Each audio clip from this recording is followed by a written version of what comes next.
Bom dia a todos. Meu nome é André Mesquita, eu sou curador aqui no MASP, coordenador de mediação em programas públicos do museu e sou organizador do seminário Histórias da Dança, assim como outros seminários aqui no museu. Primeiramente, eu gostaria de agradecer a presença de todos vocês nesse seminário. Quero agradecer também aos nossos convidados de hoje, Will Rawls, Christine Greiner, Manuel Segade, Beatriz Jossi, Gisele Guillon e Kelina Gottman.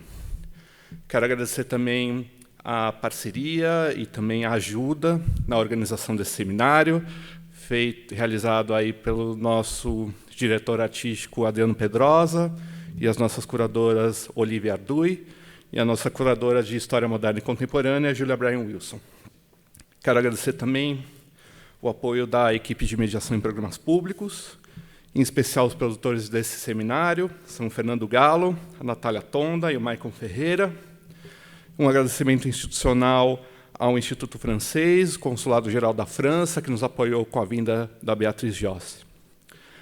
Esse é o nosso segundo seminário sobre esse tema. O primeiro seminário foi realizado no final do ano passado. Nós pretendemos realizar mais um seminário de Histórias da Dança em fevereiro do ano que vem. E esse seminário ele pauta todo o programa curatorial do MASP para 2020, com exposições monográficas, uma exposição coletiva sobre histórias da dança. Então, para começar essa pequena introdução, eu gostaria de chamar aqui no palco a nossa curadora Julia Bryan-Wilson. Obrigado.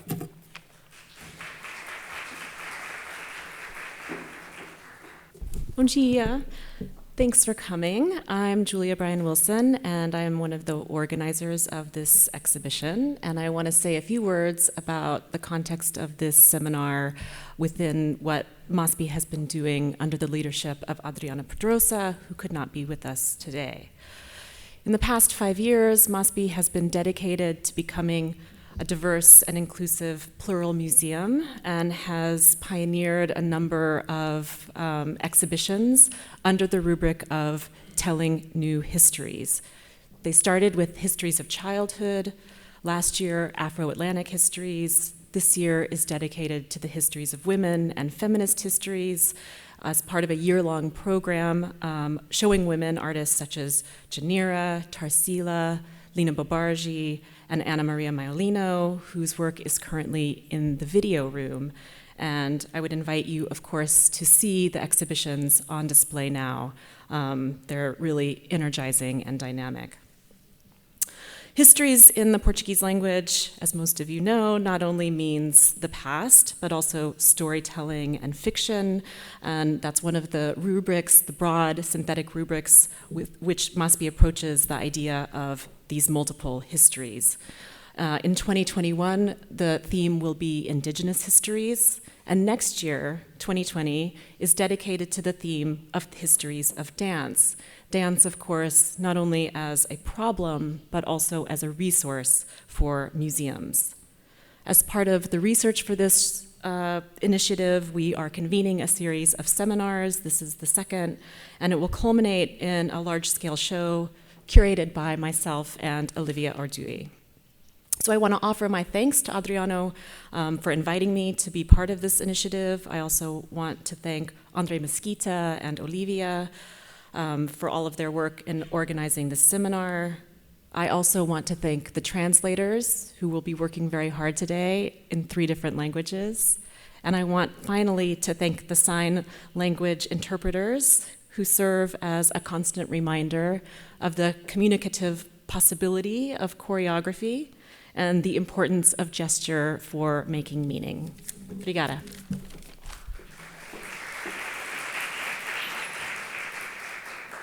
Bom dia a todos, obrigada pela presença aqui nesse segundo seminário Histórias da Dança. Eu vou só apresentar rapidamente o Will, antes de deixá-lo continuar com a sua fala.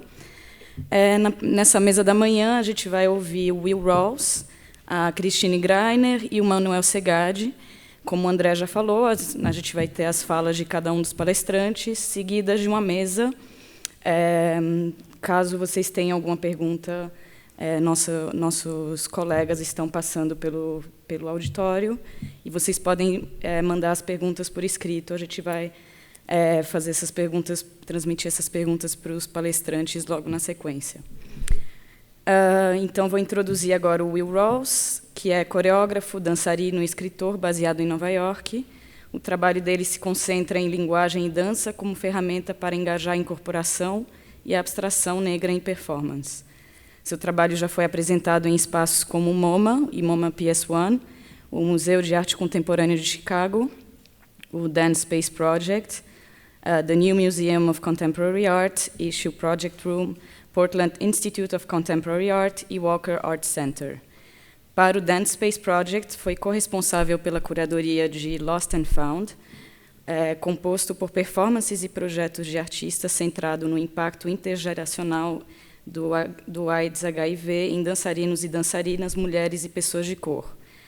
Tem textos publicados pela Art Forum Internacional, pelo Hammer Museum e pelo MoMA. Recebeu, entre outros prêmios, a Bolsa Guggenheim, a Robert Rauschenberg Residency e a subvenção da Foundation for Contemporary Arts. Leciona e é palestrante em universidades, comunidades e festivais. Will, por favor.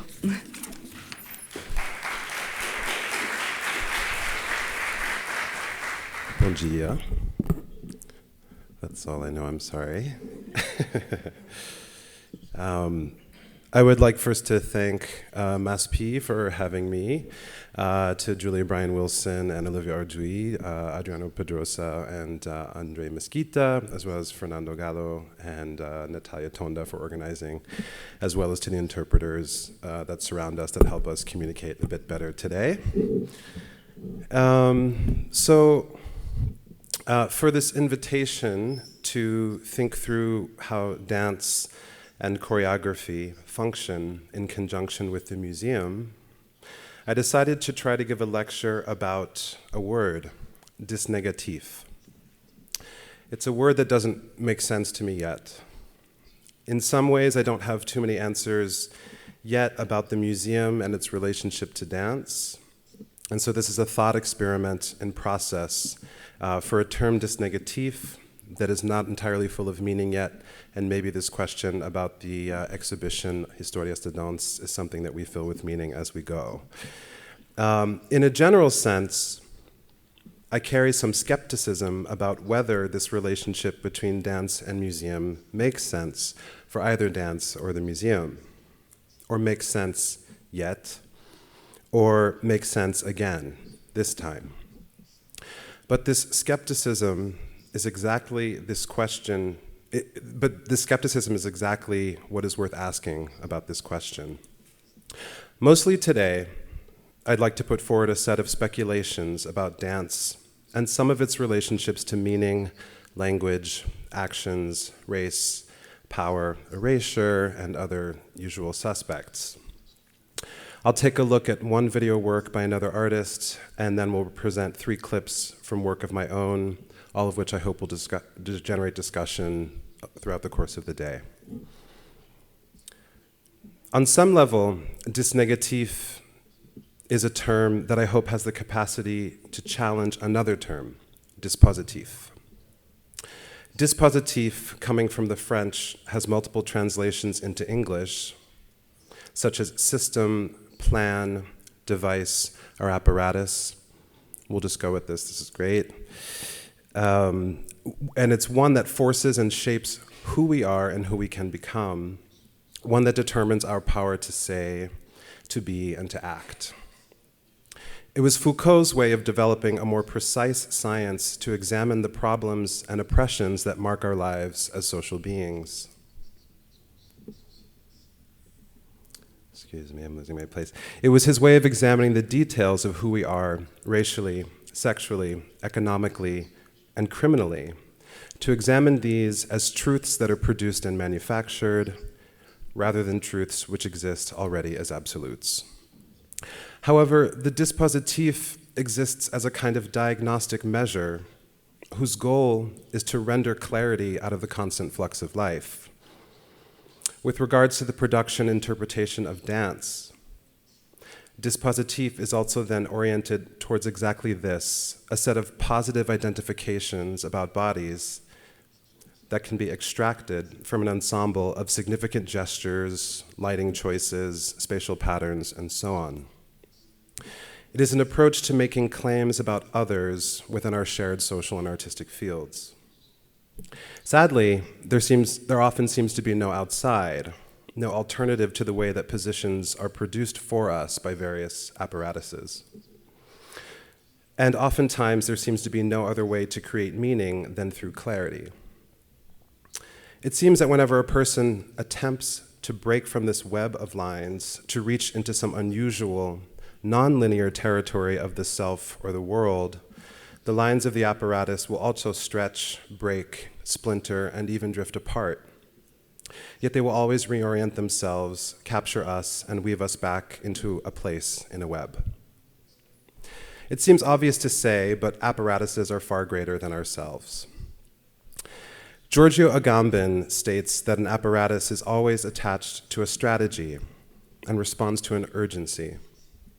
In other words, an apparatus makes an argument for its own importance, based on the need to solve a problem or govern a situation or a self that is lacking a unifying logic or rationale. Then, ideally, this rationale becomes applicable to anyone within reach. A museum, of course, is an apparatus, organizing and managing our experience, drawing instructive lines through our art education and among our relations to each other in the presence of artworks. Partially defining dis negatif seems useful as a parallel process to defining the relationship between dance and the museum.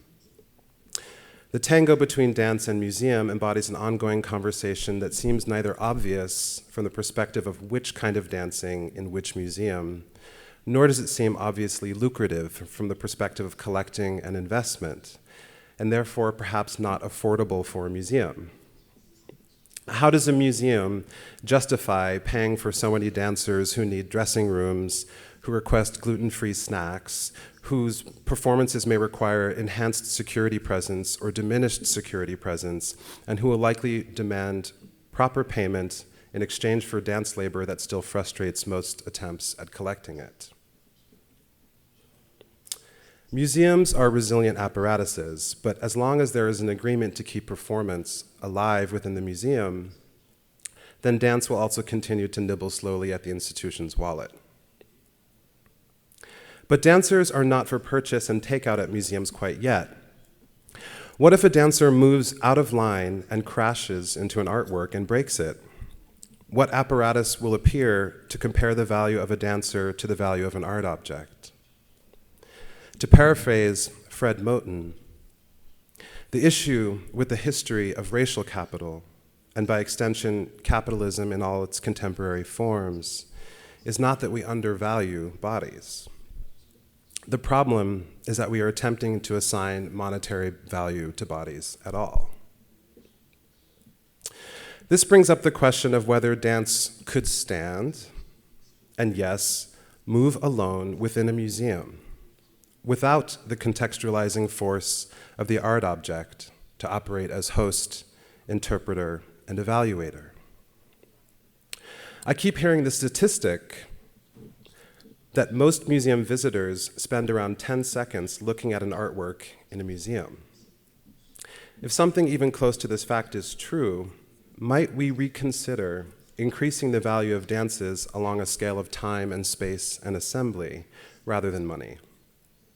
Dances demand and often achieve exactly what art objects may struggle to exact from the museum visitor: an investment of time and the benefits of collectivity for a particular context. Beyond this, what else is so compelling about dancing in spaces that are made precarious because of the damage a dance might do? What would a dance exhibition look like where dancers are destroying objects for months and months on end? Is it always a cohesion that the choreography of an exhibition seeks from its dances? It is these types of questions that most interest me in terms of how they put pressure on the apparatus of a museum to compose answers, which today I may not have a lot of, just mostly questions. So what then is the dis negatif here? It is not simply the opposite of a dispositif. It is not the opposite of a museum, not the opposite of an identity, not the opposite of an algorithm, not the opposite of an insurance policy or the opposite of an installation schedule, but perhaps it is the restlessness at the heart of these networks. The disnegatif is still caught, like all of us, in the web of meaning, of symbols, of powers that be, but perhaps we can think of disnegatif like an anxious fly in this spider web. A fly that's on the surface, struggling against the threads, tearing at them, determined not to be integrated, dangling somewhere between insect, pest, food, death, and escape. All meaning is collapsed into the fly's very physical act of resistance. Whether struggling slowly or fast, the fly insists that it exists and has a will to live. So perhaps disnegatif is the substance in motion that pulls against the various components of an apparatus, such as the act of consumption or conservation, such as the logical use and application of money and time, such as accepting the sense the web makes of you. My interest with the disnegatif of dance is specifically how a dance cultivates and possibly extends the potential of those moments where there is breakage away from the lines of the apparatus of choreography. How might choreographers, artists, and their publics embrace moments of suspension and even ripping of sense that leave a hole where the body escapes? How to counteract the conclusions of the dispositif by inciting moments of transition, of non-definition, of discontinuity, misuse, poor visibility, and disarticulation. I'm curious about these moments when a body escapes into a zone that is not fully comprehensible to the apparatus to which it formerly belonged. This moment of sustaining the break involves time because resistance occurs over time and takes time. The disnegatif in dance is about the insistent presence of a body, when its meaning is entangled with several meanings at once, wrestling for a life unsecured by total logic. In this way, the disnegatif of dance is also about perception, how we behold the actions of others. It is about how we behold those acts of will or desire that have not fully achieved their full effects yet. Action that is urgent or queer or disorienting, and that is happening and happening and happening, and yet also resisting completion. Something like the act of becoming, and also something like dancing. However, this experience of being perceived while becoming is made all the more complex within the long history of racialized erasure, where a Black life has never been fully recognized to begin with, and is always misrecognized or negated when it appears. And so, as Achille Mbembe writes, the Black man becomes the one who is not where they say he is, and even less where they are looking for him. In her 2013 video, Double, Quadruple, etc. 1, Sandra Perry creates a single-channel video depicting a single figure dancing in a white room. Perry employs what is called a content-aware scale program that digitally covers the clothes and dark skin of the dancer, Danny Giles, and replaces his likeness with a digital masking that is identical to the white wall of the studio. The crude dark slits in the lower right corner of one wall, there we go. The crude dark slits in the lower right corner of one wall suggests that this is an informal workspace, but the white walls also suggest the geometrical purity of the white cube, whose very surface is turned into a nihilistic force upon this figure. The dancer's body has been mapped down to the nanopixel, nearly erased in a flurry of uncanny digital whiteness. Only his hair is visible, twisted up or dreadlocked as it swoops and dips around the flashing white marks where presumably his head used to be. It is a profound gesture of almost absence, where a host of vectors and calculations blur away a Black body that, by its very presence, continually invites what I can only call an apparatus of literal whiteness to appear in its place. With each lunge, bend, and spin, it is the dancing that triggers Perry's digital algorithm over and over and over, an apparatus designed to suppress all pixels of color. However, Perry is careful in making sure that the dancer is not invisible. He has become something that is somewhere between hyperactive and materially mute. However, even though his kinetic hair becomes a signal of life, a signal of ethnicity, a signal of a body, the dancer is long gone from this actual studio. And even from the start of the video, his digital self is already almost totally gone as well. So following Mbembe, he is no longer where we are looking for him. The presence of movement persists, however, even when body and identity are smudged and doubly redacted. The dance is somehow magically not there and acts as a powerful performative medium for the body that is asking simply, perhaps, for a witness. But a witness for what? Maybe a witness to an escape into an ambiguity that we cannot follow. In this scenario of double negation, it is the ambiguous act of dancing that seduces the eye into the space of projection, of assumption, based on the person, based on metaphors of surveillance and colonial erasure. However, has anything been revealed about the person or personal? It is this tricky escape that I feel dance pulls off well, disturbing the surfaces of racial projection, only perhaps to tell us that the dancing has revealed nothing or very little about the figure we seek to discover here. There is something about this bait and switch, this invitation to a scene of projection, negation, activity, and escape, to a scene of restlessness that relates back to this concept of disnegatif. So what happens when we are looking at dances that we cannot create in post-production, i.e. live dances, that move from the screen into real space? We do not have the same algorithms at our disposal. One of the things that dance does best, in my mind, is to produce ambiguity, feeling, affect, and resonance. And this strange inconclusiveness of dance, in turn, inspires choreography to drop into place like a proper syntax lands on a stream of conscious, like an apparatus lands on a subject. Choreographer Morten Spanberg writes of dancing that is treated like an alphabet that is constructed into signs that can be translated. In other words, dance can become semiotics. But he writes, quote, "If dance is made into semiotics, there must exist, so to say, a master key, a tool or diagram with which all dance can be deciphered and understood. Such a tool has often carried the name reason." The term master here sends a shiver up my spine as it conjures up the practice of the capture and ownership of Black bodies and the power to speak in place of the people to whom those bodies actually belong. But it also implies choreography that manipulates bodies only as dancing signs, rather than bodies attached to people who are engaged in the complex process of becoming and escaping. Spanberg goes on to say that perhaps each dance can necessitate its own practicing,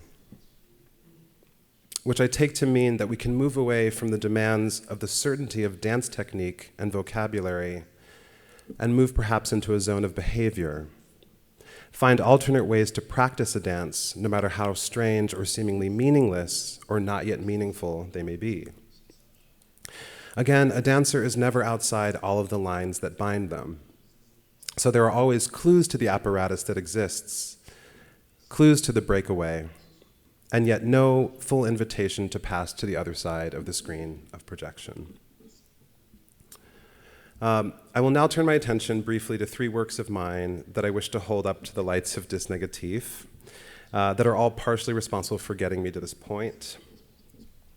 None of these works happen in museums per se, so I'm not sure how they contribute exactly to this conversation about dance in the museum, but they reveal some of the heterogeneous thinking and production that point to the diversity of the choreographic and to the diversity of dance thought that might help. The first is a solo performance called Personal Effects.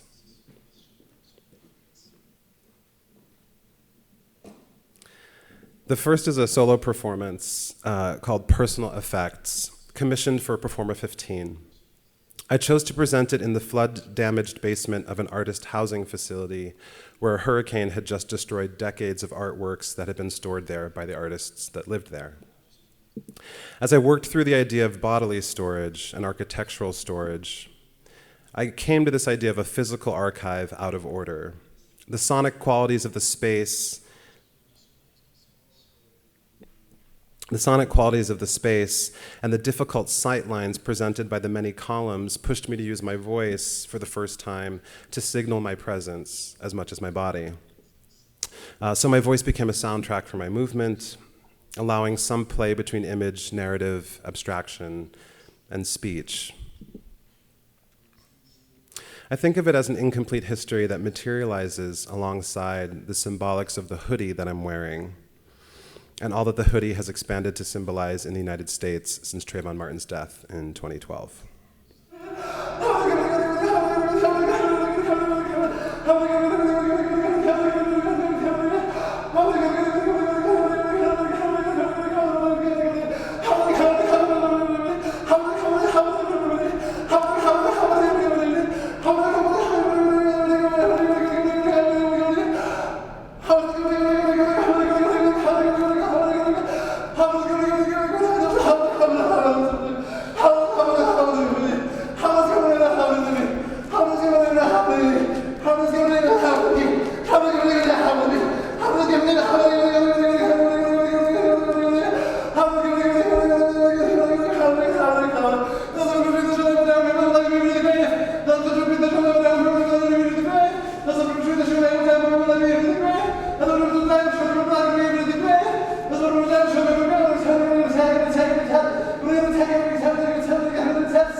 The next project I'll talk briefly about is called What Remains. In our collaboration, poet Claudia Müller, author of the book Citizen, and I decided that rather than face the pressure of restaging her books, which was already a kind of dispositif we couldn't reenact, we would embrace the expressive edges of poetry and physical gesture and their connection through the human voice. After an early draft of the work, she cut 85% of the text from the script we were working with, forcing us, much to my delight, of course, through this negation, into a void of narrative continuity. where the performers were required to fill the space with the effort to physically and verbally communicate something that had disappeared, the attempt to collect in real time, dipping into zones of consciousness that get dug up each time they perform this structured improvisation. In deep dialogue with the performers, we were wondering if that age-old labor of digesting and understanding the Black American experience and whatever monolith it may have come to symbolize, could this be challenged by a proposal to witness a broad spectrum of fractured conversations and play? It is a space where no single image can stay for long, and what is left is the collective labor of reimagining what the conversation is about, both for performers and audience, what is being communicated.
The third work that I'll just share with you before I end is called Uncle Rebus.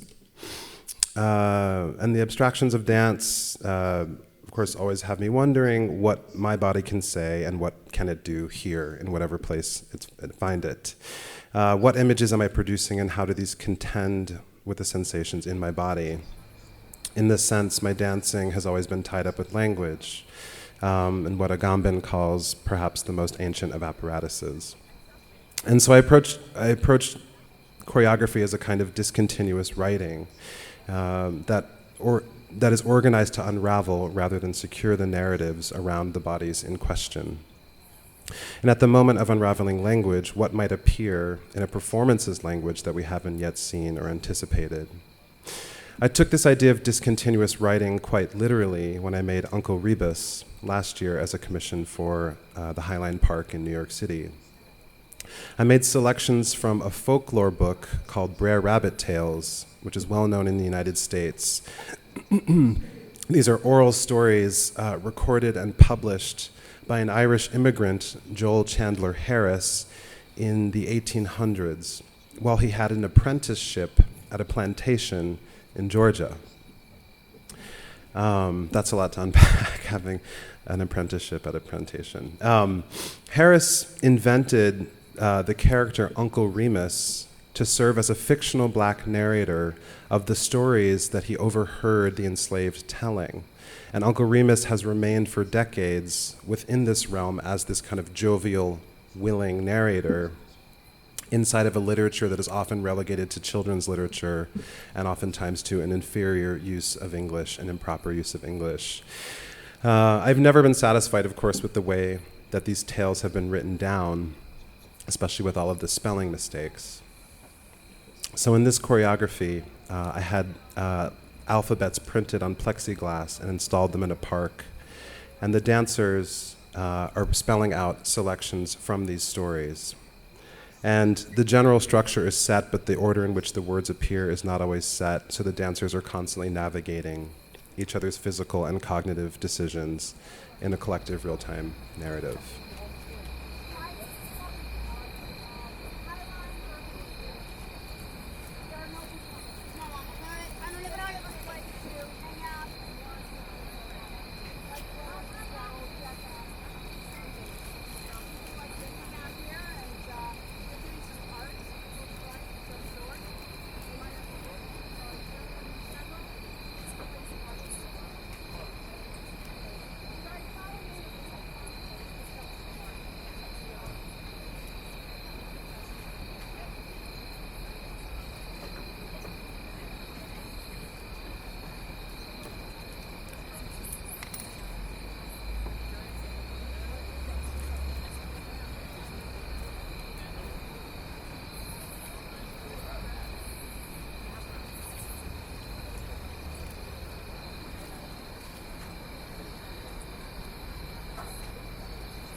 Thank you.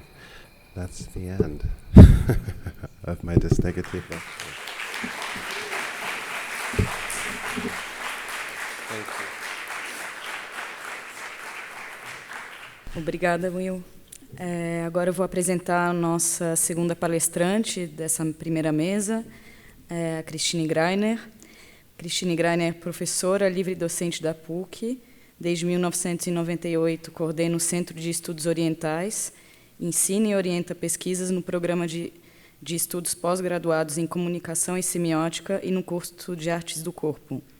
Foi professora e pesquisadora visitante em universidades no Japão, Kansai, Gaidai, Nishibuken, Rikyo, etc., nos Estados Unidos, na NYU, Tisch School of the Arts, na Espanha, Castilla de la Mancha e na França, Paris 8.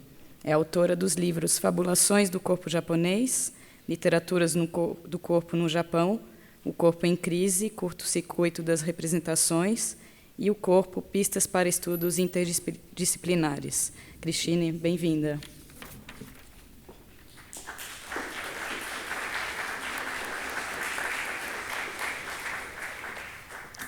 Bom dia, obrigada pelo convite, Olivia e André. Estou muito contente de estar aqui com vocês e de estar falando depois do Will, porque estamos lendo, de certa forma, algumas bibliografias em comum. Eu gostaria de compartilhar com vocês uma questão que tem norteado a minha pesquisa nos últimos anos e que cada vez está se tornando mais importante e tem muito a ver com a situação política que a gente tem vivido aqui no Brasil. Então, a pergunta que eu tenho feito é como a dança trabalha com experiências constituídas a partir de estados de extrema vulnerabilidade, tendo em vista buscar modos singulares de lidar com situações de risco, desestabilizando modelos e relações de poder. Então, essa é a pergunta inicial, né? Esse, claro, não é um tema que se refere só à dança.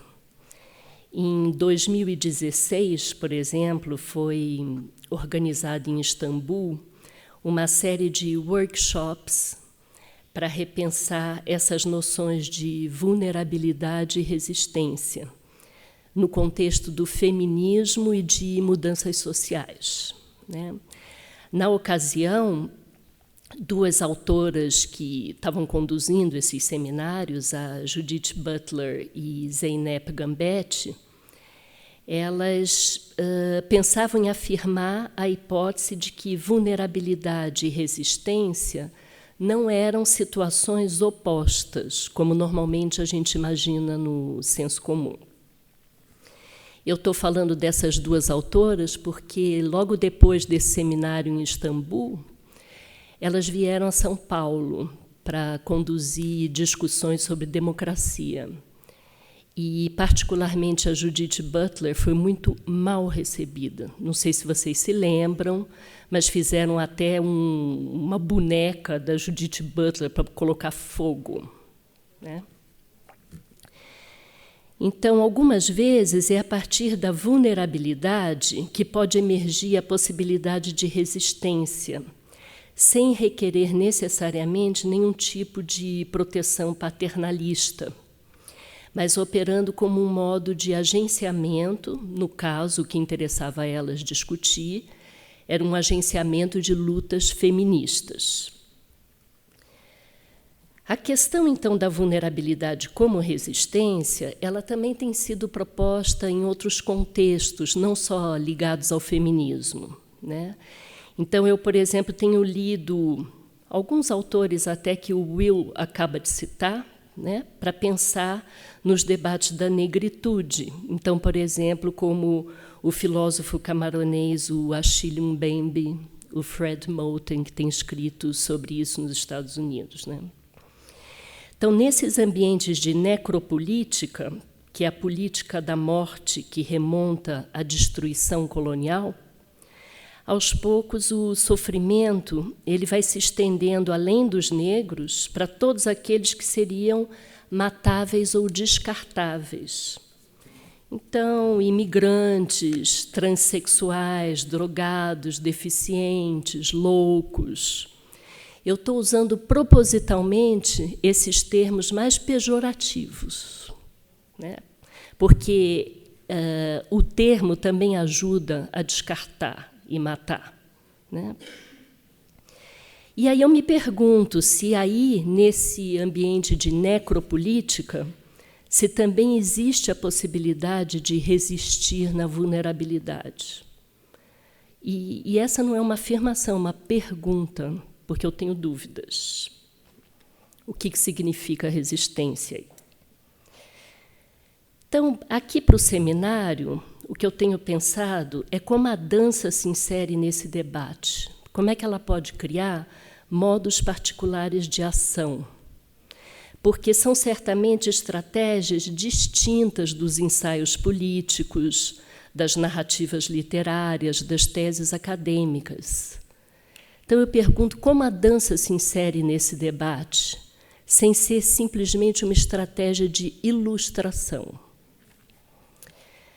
Um primeiro exemplo que eu tenho estudado há alguns anos é do butô japonês, que foi concebido pelo artista Tatsumi Hijikata.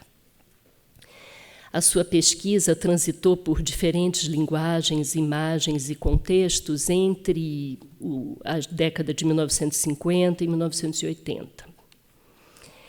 O Hijikata ele não estava interessado em se ater a um modelo dado a priori para dançar, nem modelo japonês, nem modelo ocidental.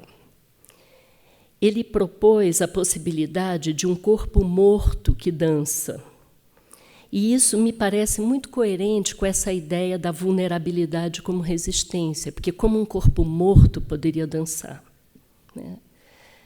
Havia um contexto específico japonês ali na pesquisa do Hijikata, que estava ligado ao clima árido da região de Tohoku, onde ele nasceu, que é o nordeste do Japão, a situação precária dos agricultores, a revolta em relação ao mito do corpo idealizado do imperador, e toda uma rede de interlocuções com narrativas, imagens, movimentos que propunham debates que eram aparentados com o dele, mas estavam acontecendo fora do Japão. Como era o caso, por exemplo, do Antonin Artaud, do Marquês de Sade, o Francis Bacon, Nijinsky. Para quem se interessa por esse tema, eu sugiro para vocês o livro lindo escrito por um filósofo japonês chamado Kunichi Uno, que se chama Hijikata Tatsumi, Pensar o Corpo Esgotado, né? Eu traduzi esse livro para a editora N-1.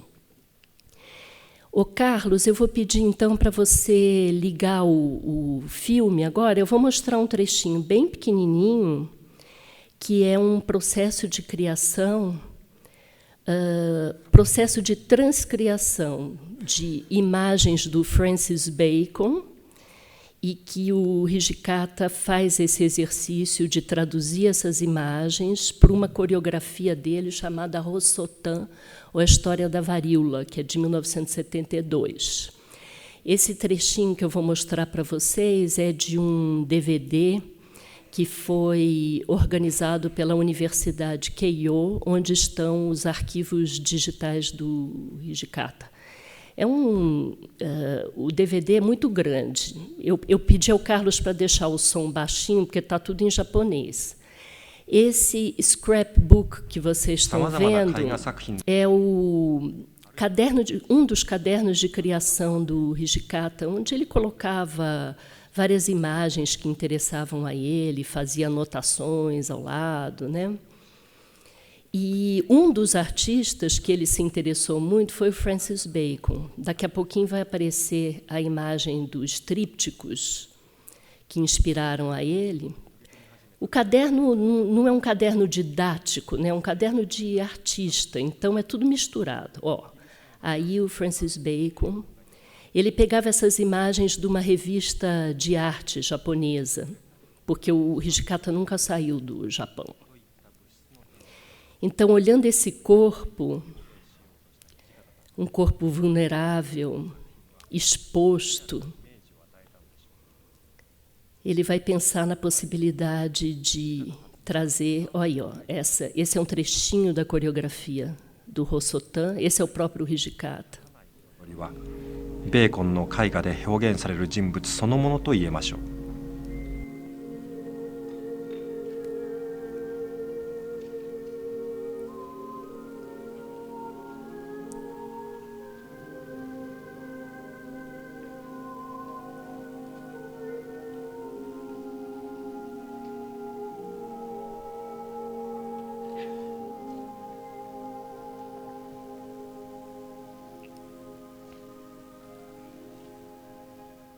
O outro exemplo que me parece pertinente a esse tema da vulnerabilidade e resistência é da dançarina franco-marroquina, a Latifa Labissi.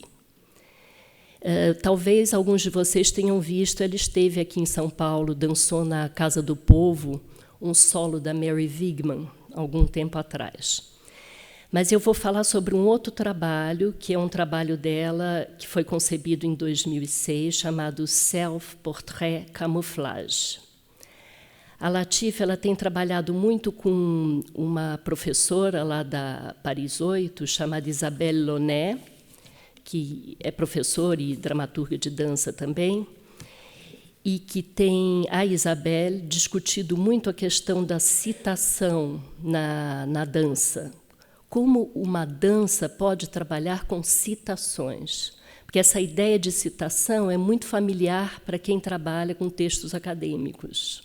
A Isabelle está pensando na citação no movimento, na imagem, né? E em Self-Portrait Camouflage, a Latifa, ela se vale de caricaturas e imagens grotescas que constituem o modo como muitas vezes os imigrantes são vistos e como eles vão se tornando objetos estranhos diante de uma visão colonialista que identifica o corpo como um corpo-objeto desumanizado, descontextualizado. Em 2017, ela fez uma apresentação no MoMA PS1 e foi bastante polêmica, porque alguns nativos americanos acharam que, ao discutir o tema, a Latifa estava replicando o problema, usando um cocar sagrado. Então, ao invés de reativar danças do passado e suas questões, ela teria reconstituído problemas decorrentes do pensamento colonial.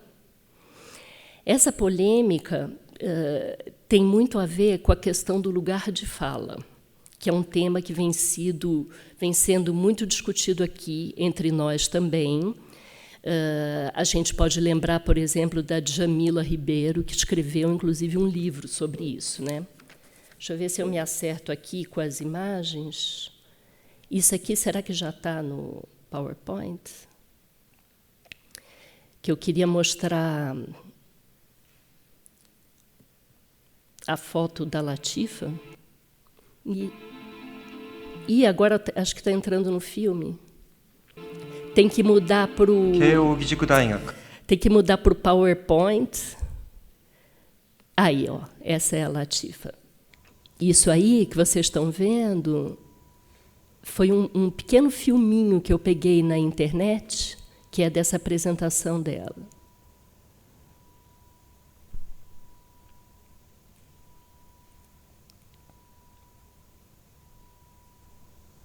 Ela não diz nada mesmo, não tem...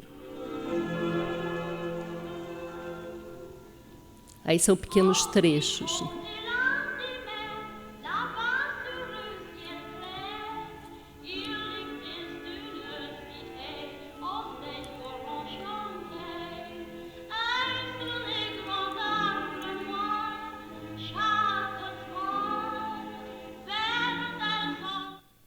Se vocês quiserem olhar depois, na internet tem vários momentos diferentes da coreografia, né?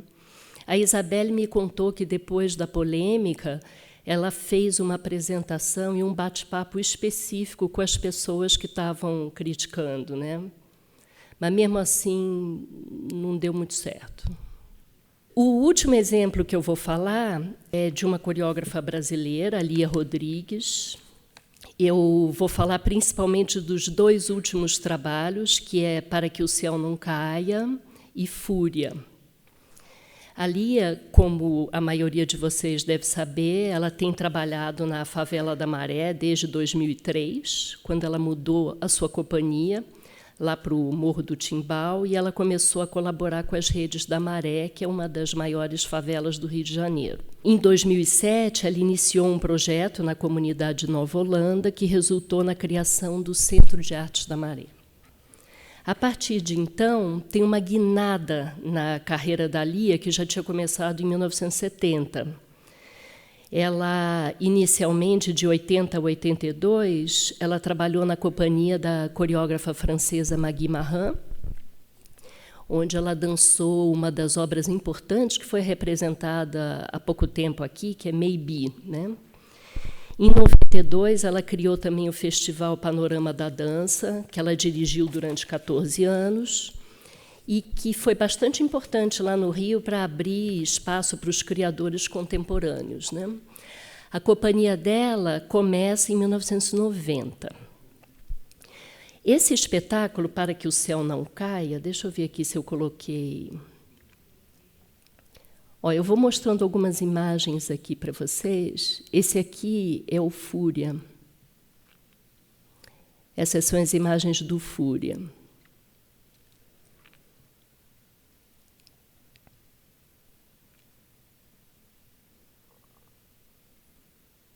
Aí é Para que o Céu Não Caia. Então, o Para que o Céu Não Caia, ele foi inspirado pelo livro do xamã Mathieu Copeland, em conversa com o etnólogo francês Bruce Albert. Esse livro, A Queda do Céu, Palavras de um Xamã Yanomami, que está traduzido em português, vocês podem ver pela Companhia das Letras, ele inspirou o trabalho, mas é importante dizer que, para Lia, não interessava coreografar ou ilustrar a narrativa do xamã. De alguma forma, o modo como Copeland pensou a extinção da vida e da natureza, isso criou uma empatia com o contexto da maré e o banimento da vida. Então, tem uma urgência em discutir, através do movimento, a possibilidade de fazer viver e não deixar morrer. Eu vou ler um trechinho do Copeland para vocês, para quem não conhece o livro, e também porque, particularmente nesse momento, com tudo que está acontecendo na Amazônia, eu acho que é bem importante a gente ler uma frase do Copeland. Ele diz assim: a floresta está viva, só vai morrer se os brancos insistirem em destruí-la. Se conseguirem, os rios vão desaparecer debaixo da terra. O chão vai se desfazer, as árvores vão murchar e as pedras vão rachar no calor. A terra ressecada ficará vazia e silenciosa. Os espíritos chapiri, que descem das montanhas para brincar na floresta, em seus espelhos, fugirão para muito longe. Seus pais, os xamãs, não poderão mais chamá-los e fazê-los dançar para nos proteger. Eles não serão capazes de espanar as fumaças da epidemia que nos devoram. Não conseguirão mais conter os seres maléficos que transformarão a floresta num caos. Então morreremos, um atrás do outro, tanto os brancos quanto nós. Todos os xamãs vão acabar morrendo. Quando não houver mais nenhum deles vivo para sustentar o céu, ele vai desabar. Então, por um lado, os dançarinos da Lia leram fragmentos desse livro, assim como outros textos que transitavam pelo mesmo tema, como a obra do Eduardo Viveiros de Castro e a Dani Danovski. Ao mesmo tempo, eles desenvolveram uma pesquisa de movimento na favela, observando especialmente os corpos que transitam por esse lugar como vidas vulneráveis, matáveis a qualquer momento. O Will falou agora no Giorgio Agamben, e o Agamben fala muito nisso, sobre a vida nua, essa vida que pode ser eliminada a qualquer momento, sem penalidade. No trabalho seguinte, o Fúria, após o assassinato da vereadora e socióloga Marielle Franco, que também era da Maré, a companhia se renova e ela vai ser composta praticamente apenas por integrantes da Maré. Então, a bibliografia que vai nortear esse espetáculo, combinada à experiência dos dançarinos, que não apenas ensaiam na favela, mas vivem ali, vai transitar, então, por autores como Aimé Césaire, Conceição Evaristo, Achille Mbembe, a Djamila Ribeiro, Carolina de Jesus e tantos outros. O que eu acho que esses exemplos, cada qual ao seu modo, o primeiro que eu falei lá, o Hijikata, a Latifa e a Lia, eles estão propondo uma compreensão de dança que ela escapa dessa noção de modelos estéticos inofensivos. Então, ao reinventar os corpos através dos movimentos, que estão questionando o tempo inteiro as formas de vida, há uma politização da criação em dança que não simplesmente responde ou é determinada por contextos sociais. Então, na obra desses artistas, a dança, assim como a filosofia, demonstra a sua aptidão para explicitar e propor a transformação da vulnerabilidade em resistência, na medida em que ela enfrenta os dispositivos de poder que ameaçam confinar a dança ao âmbito do entretenimento e o corpo à instância de produto para exportação. Então, como diz o Mbembe, é esse risco iminente que a gente corre do corpo transformado num corpo moeda, num corpo objeto, em farrapos humanos. É isso, gente. Obrigada.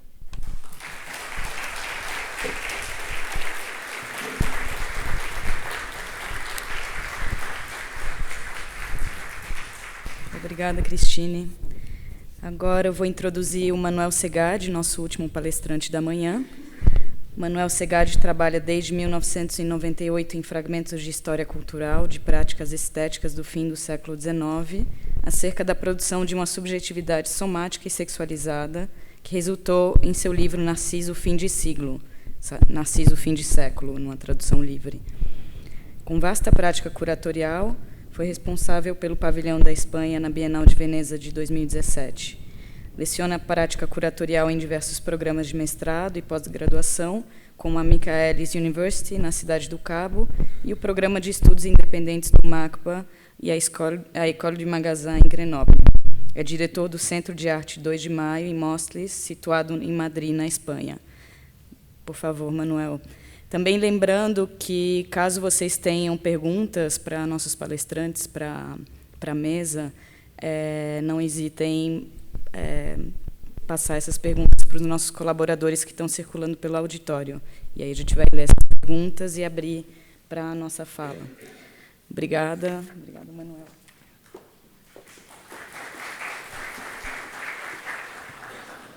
Obrigado, Olivia. Bueno, primeiro, bom dia, obrigado a todas por vir. Obrigado ao MASP, aos tradutores e ao equipo técnico daqui.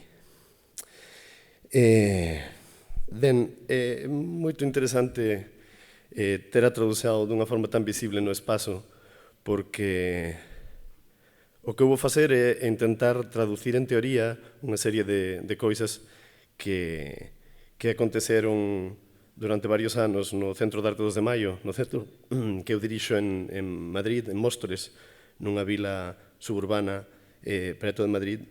E precisamente tanto as imaxes como todo o que vou contar son exercicios de tradução desta práctica situada, moi contextualizada nun lugar, pero que creo que a teoría que extrae pode ser moi aplicable a calquera institución como esta na que estamos, non?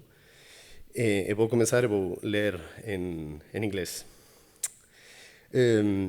So, this is the theory, as I was telling, that comes from two case studies that we were working in this museum, in Centro de Arte 2 de Maio, in Móstoles.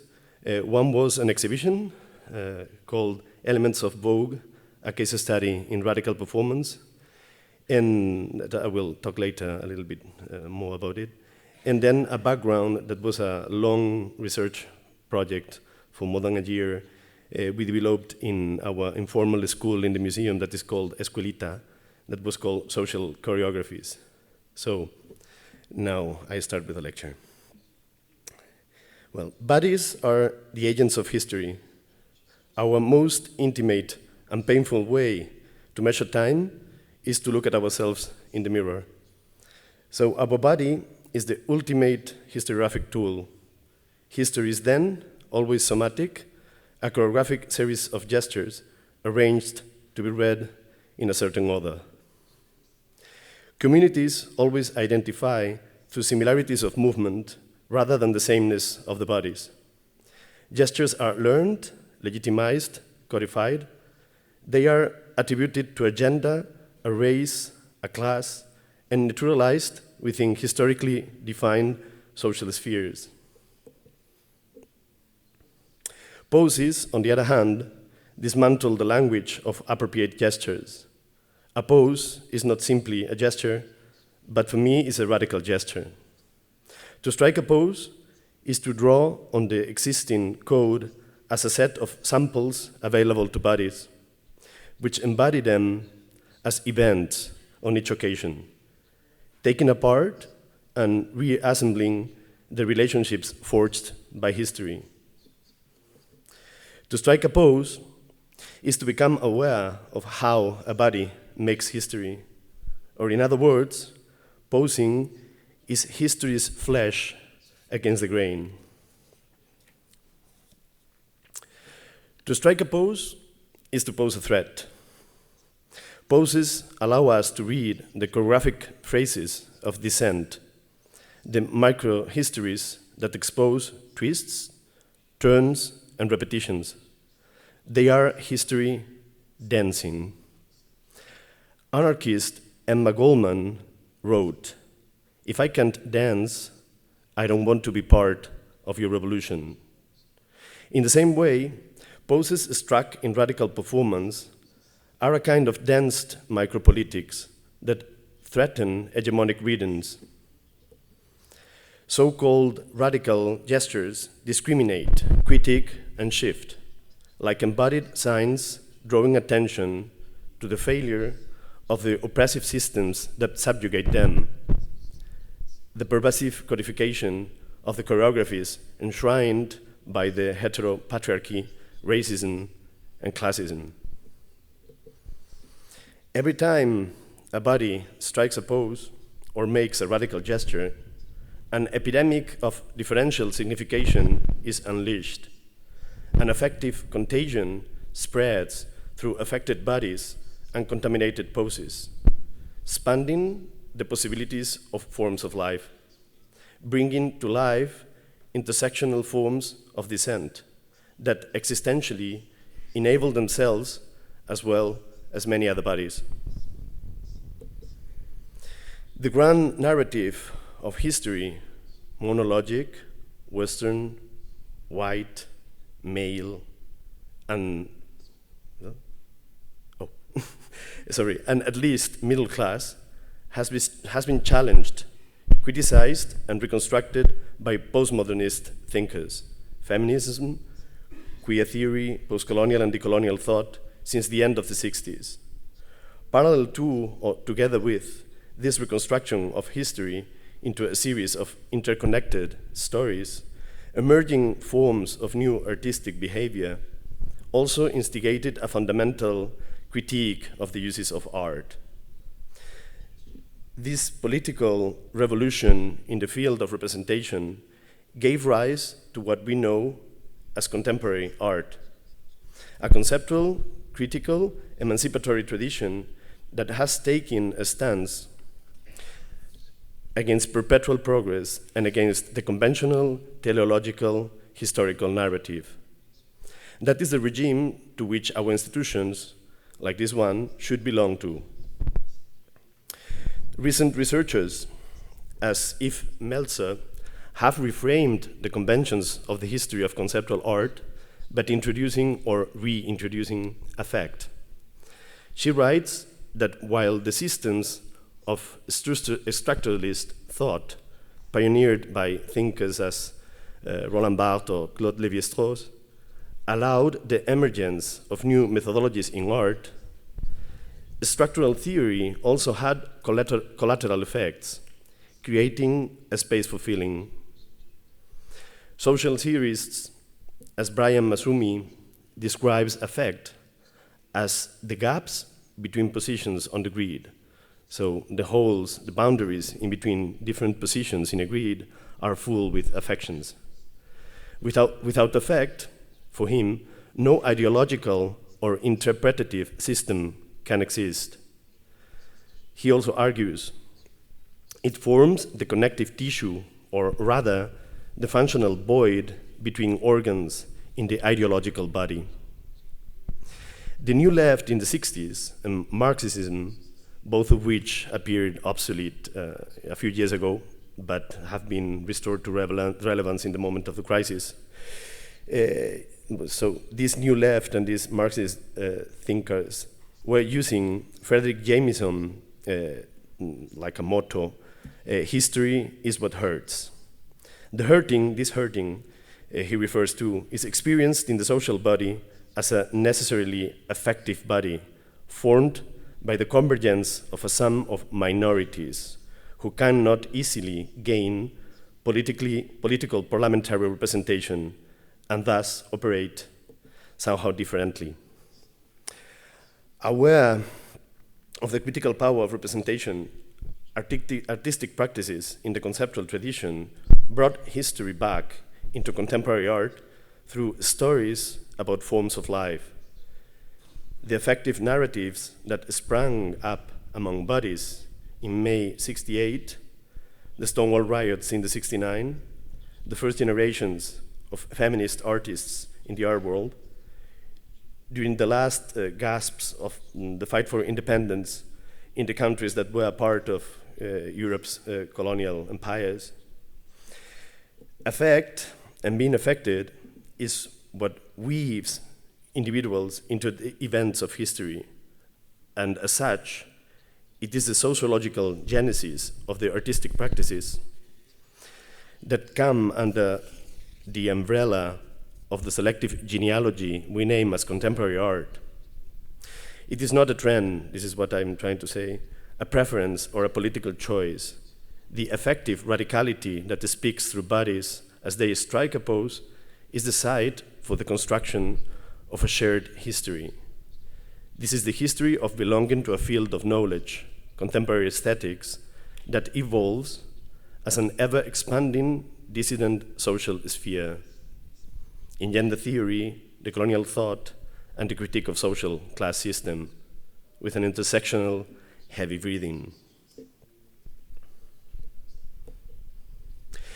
Critic Elizabeth Freeman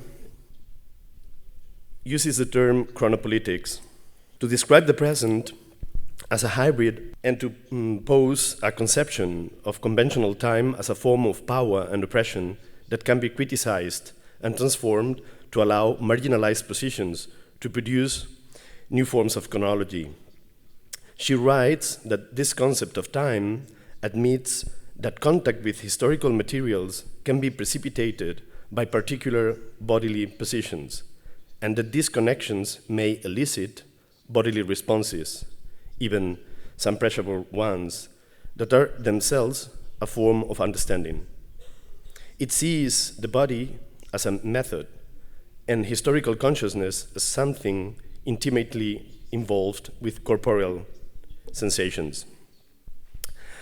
Up against the productive time of neoliberal capitalism and of the reproductive heterosexual couple, Elizabeth Freeman spurs alternative relationships between body and time, between the descent produced by differential effects and some new social forms. As empowered gestures, poses are a form of chronopolitical expression, collapsing the time of Western rationality and thus opening a dialogue among many bodies, in which each pose is a vector that expands its own potential for both relating and taking distance. To strike a pose is to appropriate the gesture of another, an earlier gesture from an earlier moment, to non-synchronously mimic another body for a moment. To say it in another way, or to make an example, a drag queen come up into the scene to play Madonna, and 5 minutes later come back as Dalida or Aretha Franklin or whoever you want. All those constitutive performances are like forms of time travel that disrupt linear time. A drag performance is a chronopolitical force in this sense, and any critical appropriation of gestures, any recognition of what came before, which body came before, is a body who incarnates other inherited histories, but also histories to come. This is what lies behind the current importance of the performativity of bodies that exceed the conventions, that threaten the norms, bodies that are storming the programming of independent spaces and big museums, reclaiming a place in the public eye in contexts where that was previously impossible. Rather than a passion for the exotic, interest in these bodies needs to be a way of considering the importance of these minorities from the point of view of the transformation of the collective life.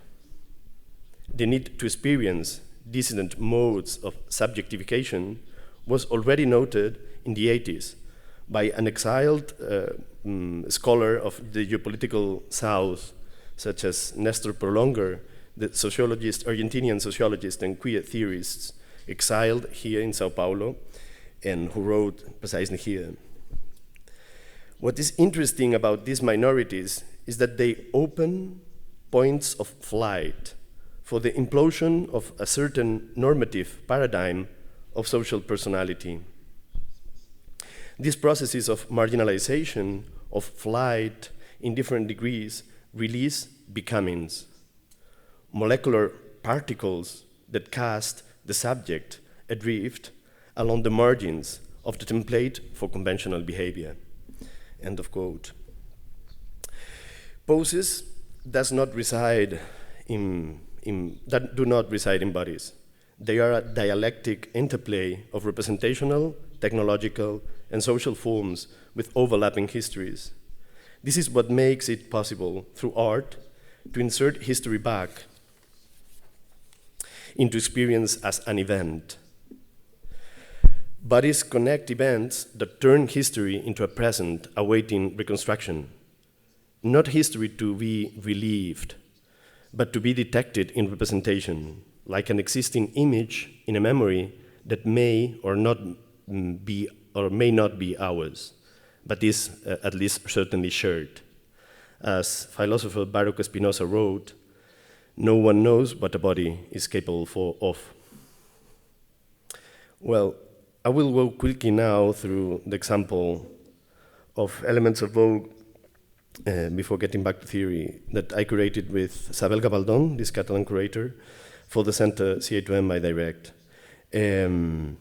This exhibition was I cannot summarize it now, but tried to connect or to read contemporary African-American performance history through the case study or the filter of the dance and culture of Vogue as an intersectional political praxis. This was the entrance of the show, and I hate these things of curators always, this is what I did. This was like this, you can enter to the right, to the left, but well, it's the only way to try to explain you how it happened, like an experience, no? So the entrance was this, and I will explain it better. At the right of this appeared this other picture. This is a really famous document photography by Ernst Withers, one of the first black African-American photographers recognized in national media in America. And this is the sanitation workers' strike in Memphis in the '68.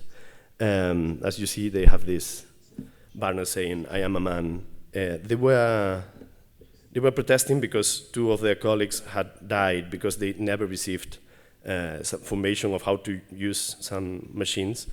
And of course, they were, and they were getting wages of 7 times less than the worst paid white person. That was the sanitation white worker. So Martin Luther King Jr.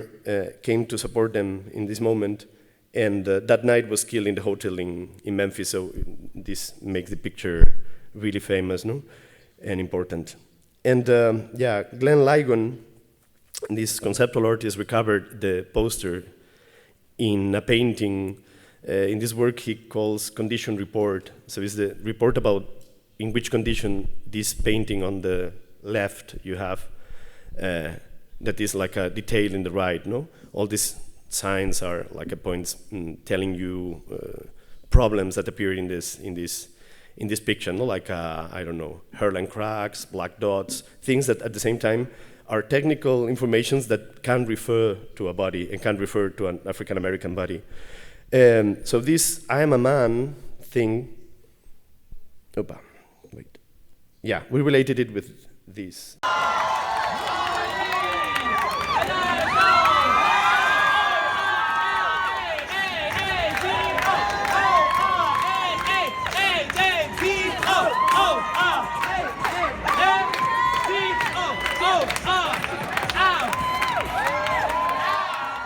Okay, so as you see, it was in natural size at the entrance of the exhibition. Was a Twitter video, so shot by someone in the street. During, they are Direl, Khan, J.J. Reblon, and Bam Bam Garçon, 3 Vogue dancers that interrupted the demonstration in London against the Orlando LGTB-phobic and racist attack in the Pulse Disco 3 years ago, I think now. They were interrupting a demonstration that they thought was too white and too silent, and they were showing that to dance in the street was the point to make exactly what was happening in the place where the people was killed, no? This attack happened because racialized queer bodies were dancing, and this is what they do to claim this space back, no, as a political space in the street. So I think this is the definition of a radical gesture, as I'm trying to tell you, and this is, you know, the start precisely of an institutional dialogue that was happening in this exhibition and was transforming it in a way. So after the example, I get back to theory. Well, the term social choreography is useful here as a promise for the coordination of the discursive forces that gesture from dissident bodies. Andrew Hewitt, that is the theoretician that proposed this term, social choreography, frames this notion within a tradition of thought on social order that draws on the field of aesthetics, applying it directly to the level of the body. Social choreography, Hewitt writes, serves as a cultural trading post where aesthetic norms, in the more limited sense, are tried out for the social formations they might produce, and at which new types of social interaction are forged into new artistic forms.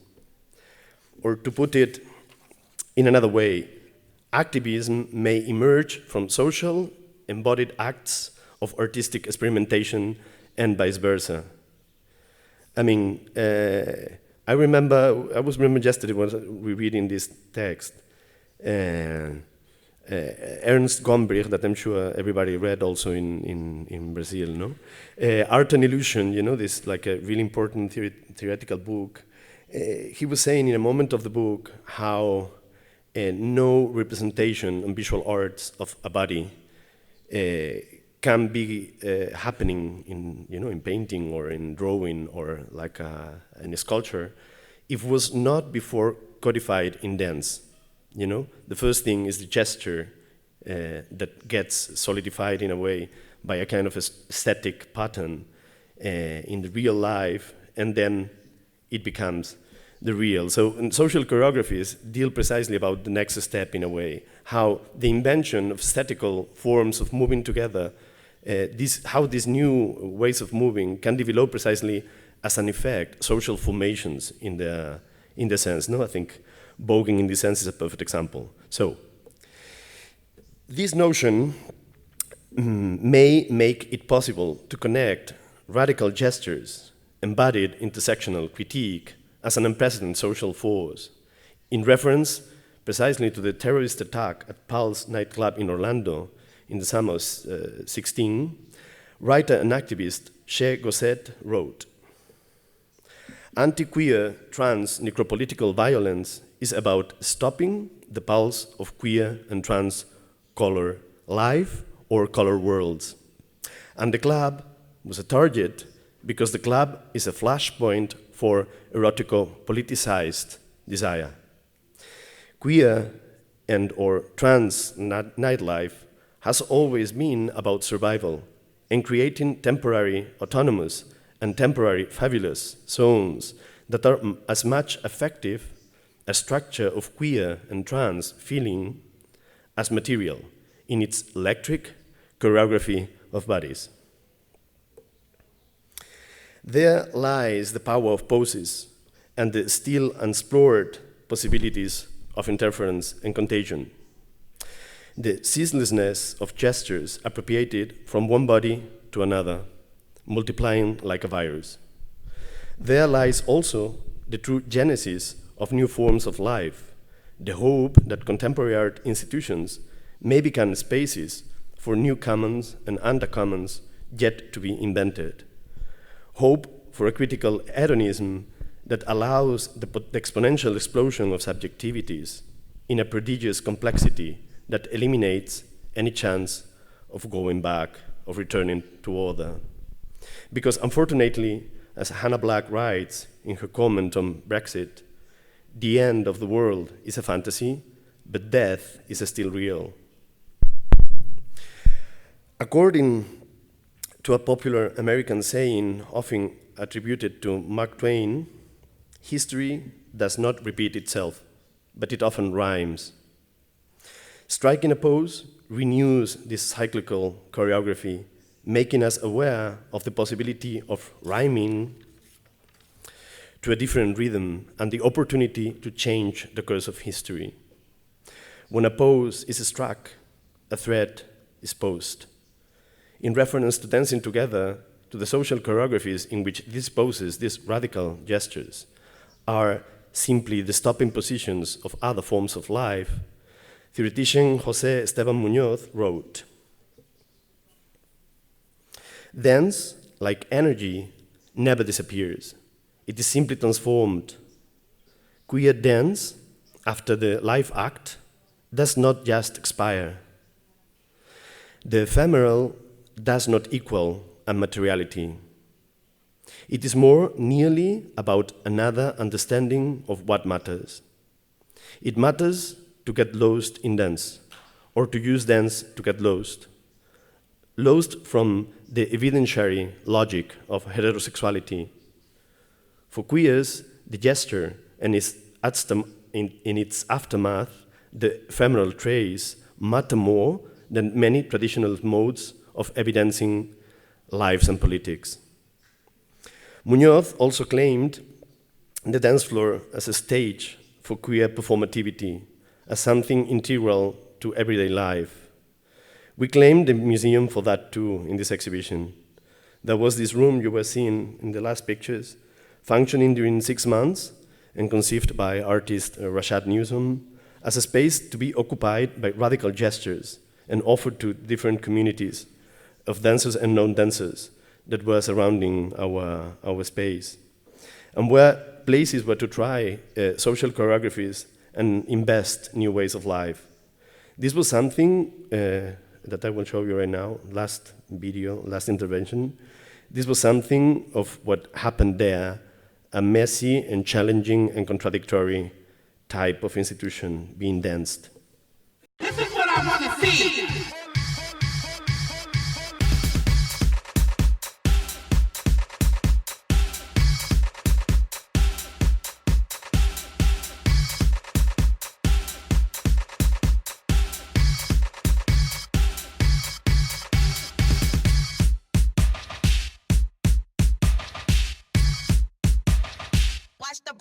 Watch the breakdown.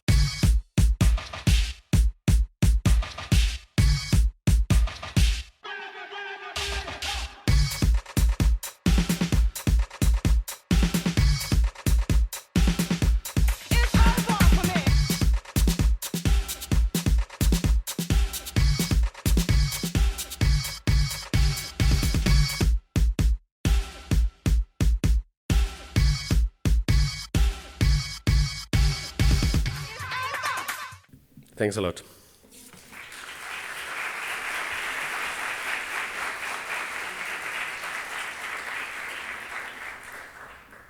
Em primeiro lugar, queria agradecer aos 3 palestrantes, Will, Cristine e Manuel, 3 intervenções que, de alguma forma, trazem, né, se conectam, rimam, como o Manuel Segatti trouxe aqui, pensando em como introduzir essa fala. Eu queria retomar uma pergunta que a Cristine lançou na fala dela e propor, né, para o Will, para o Manuel, para a Cristine, se ela quiser também desenvolver um pouco mais, essa dúvida, né, essa pergunta de se existe a possibilidade de resistir na vulnerabilidade em um ambiente necropolítico e qual o papel da dança nesse lugar, qual o papel da dança e como vocês veem isso individualmente na prática de vocês. Eu acho que vocês já trouxeram, mas, de alguma forma, quais são as possibilidades ou se existem possibilidades?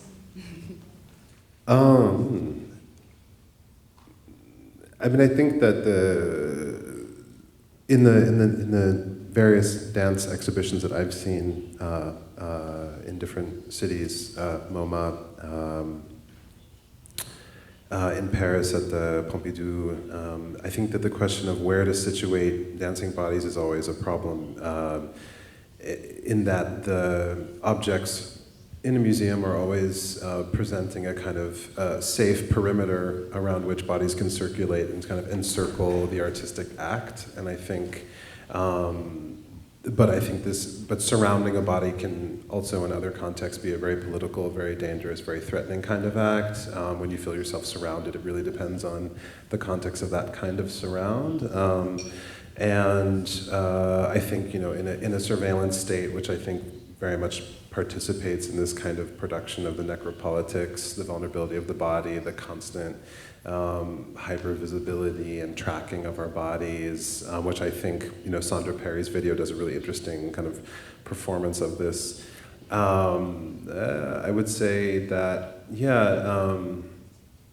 inside of the museum, there's a different kind of hypervisibility and hyper-awareness that's really connected to money and economics, and sort of like this differential value between a dancing body and a still object. And so I think somehow even just the very act of dancing out of, like, where do you cite a dance in a museum, which I'm sure is a question that you and Julia are asking right now, like where to put it safely, right? Or if you want to bring objects into conversation, you already have a huge issue which has nothing to do with the aesthetics of what will take place, or even the politics of the artists that come through, right? You're already navigating the politics of the institution, whose responsibility it is to kind of be the voice of the multiple interests that are lending objects, right? There's a whole other kind of system of international loaning, which then puts pressure on the possibilities of dance to appear in the first place.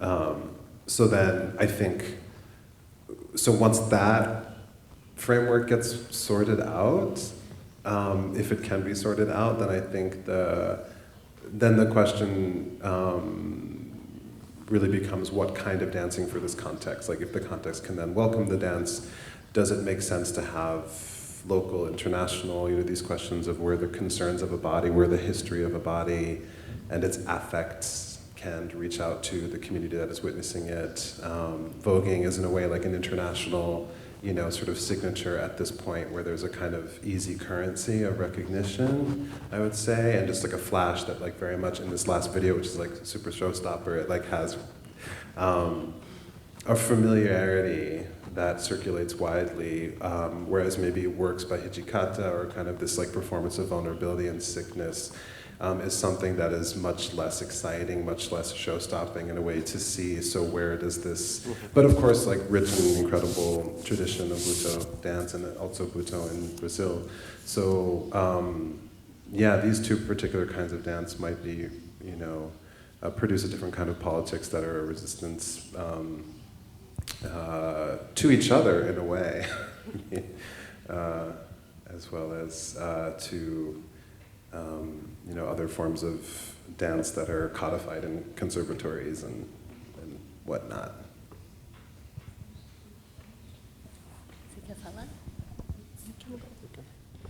I subscribe almost everything. I will try to be more elementary. I think the problem we have with dance in museums, I think one problem that comes out of that relationship and of the conservativism of a lot of shows we have seen about dance in museums is the thing about freezing the past, of course, and about, like museums as precisely the mausoleums, classical association, the thing of, working for the art system and not for the arts. All the topics we already have in mind. And I think the only easy way to answer to this, what I was trying to do too, is to recover in concrete in the places dedicated to contemporary art, what is contemporary art about? We cannot be, it's a critical contradiction, but we cannot anymore be giving economical value to things without thinking about the contents they produce. And we can, I think it's over the thing of being cynical anymore, talking about blackness in a white institution and not having any black person working with you, for example.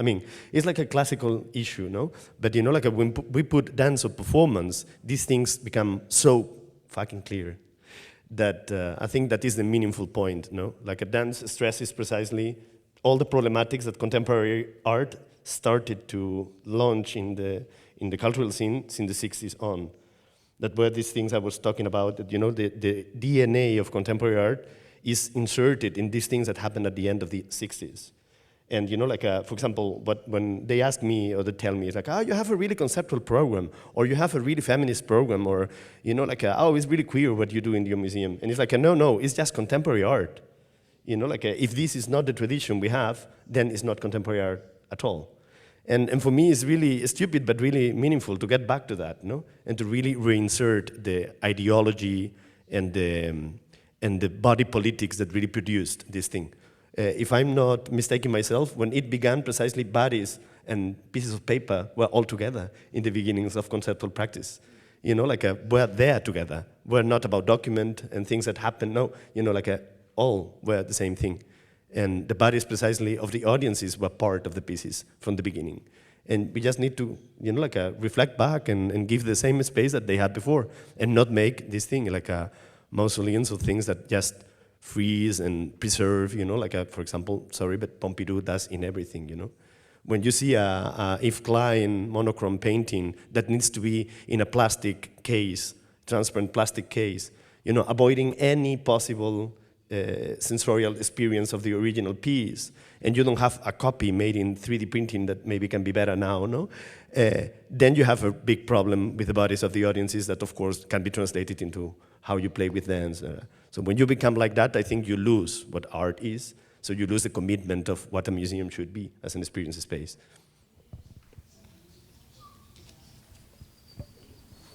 Bom, eu não trabalho em museu, né? Eu trabalho num outro tipo de instituição, que é universidade.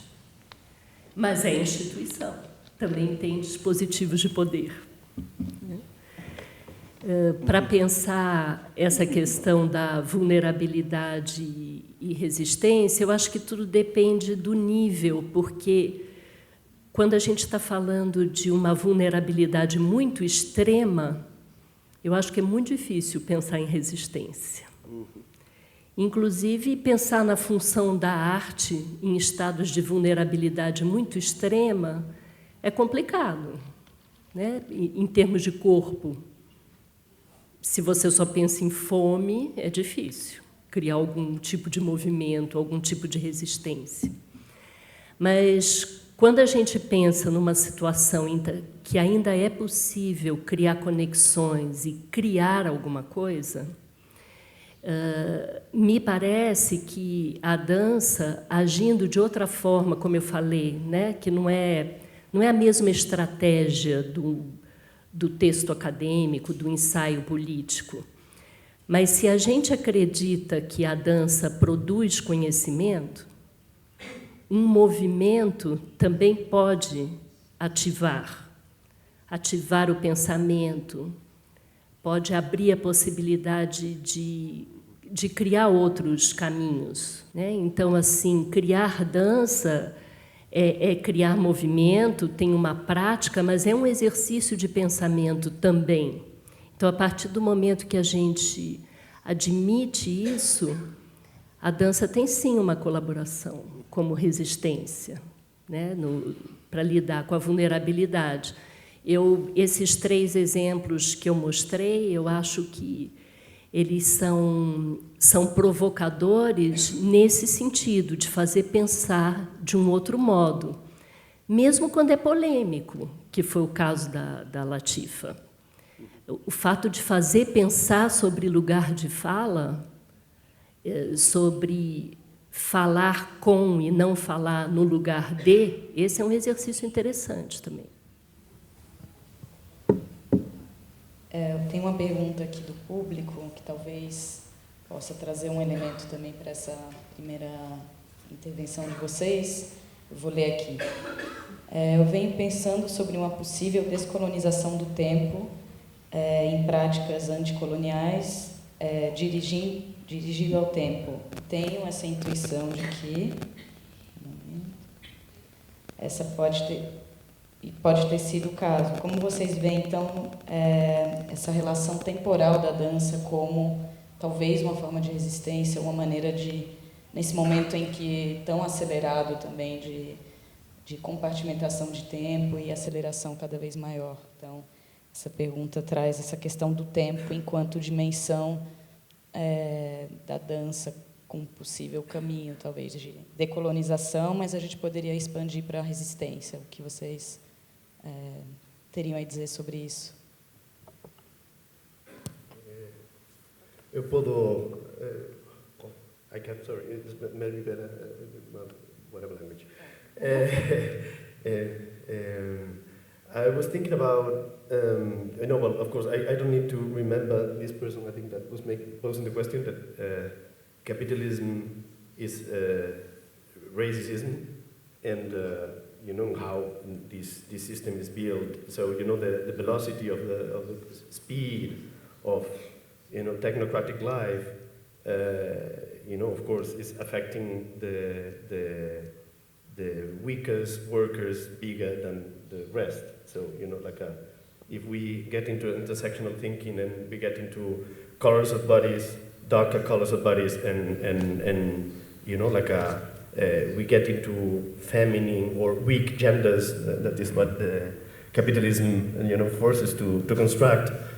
We get into these points of people will have less time, less power, less money, and more body force to be applied, to survive.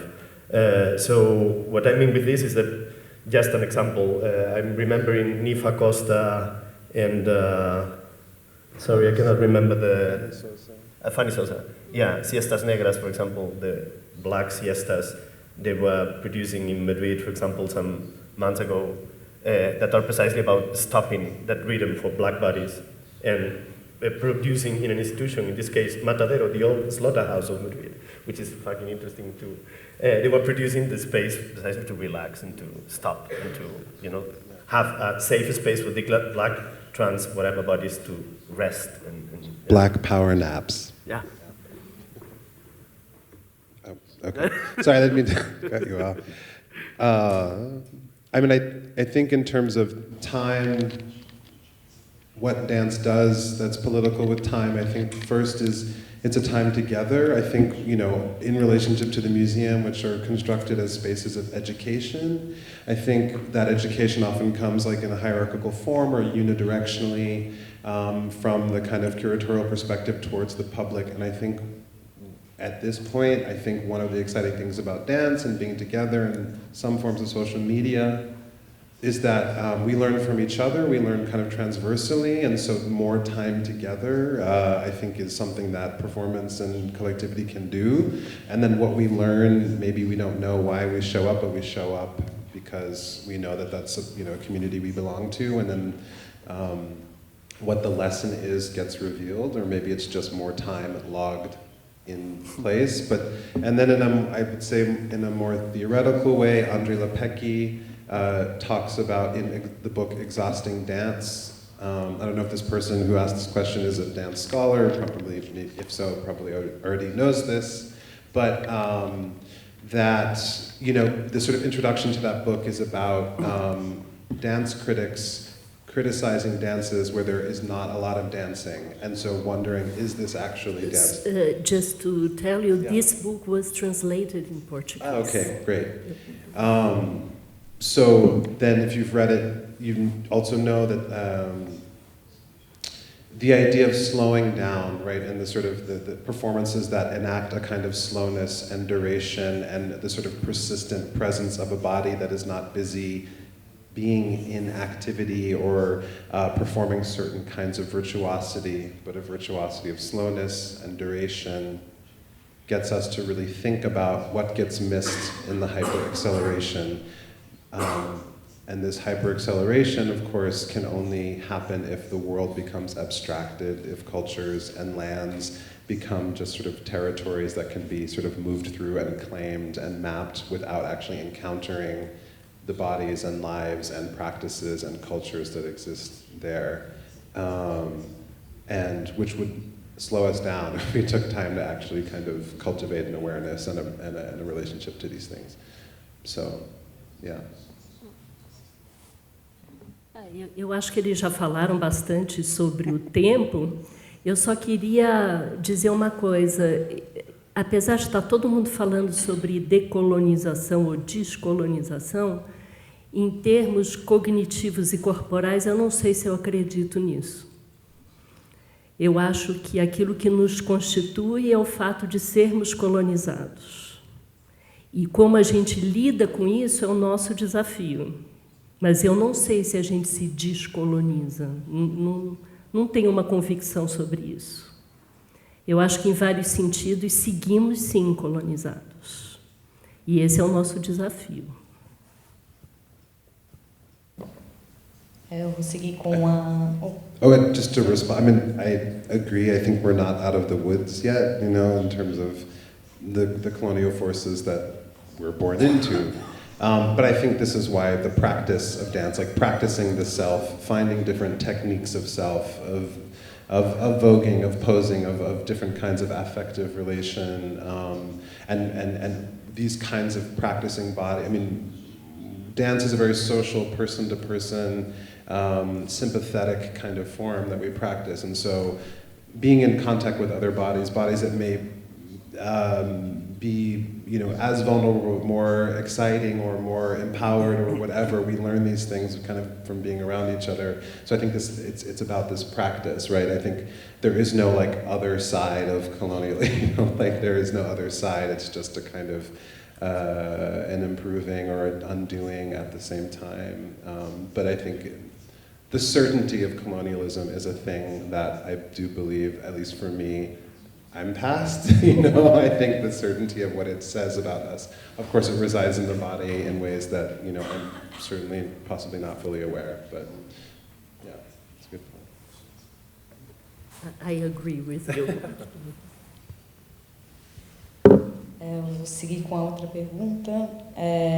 Pensando na escola, na educação como espaço de transformação, como lidar com as relações de poder a esse corpo, o disciplinamento, dosificando, limitando e o disciplinando, esquecendo assim da sua história, suas marcas, ou talvez reforçando essa história, né, para fazer esse gancho com uma possibilidade ou não de descolonizar o corpo ou uma identidade.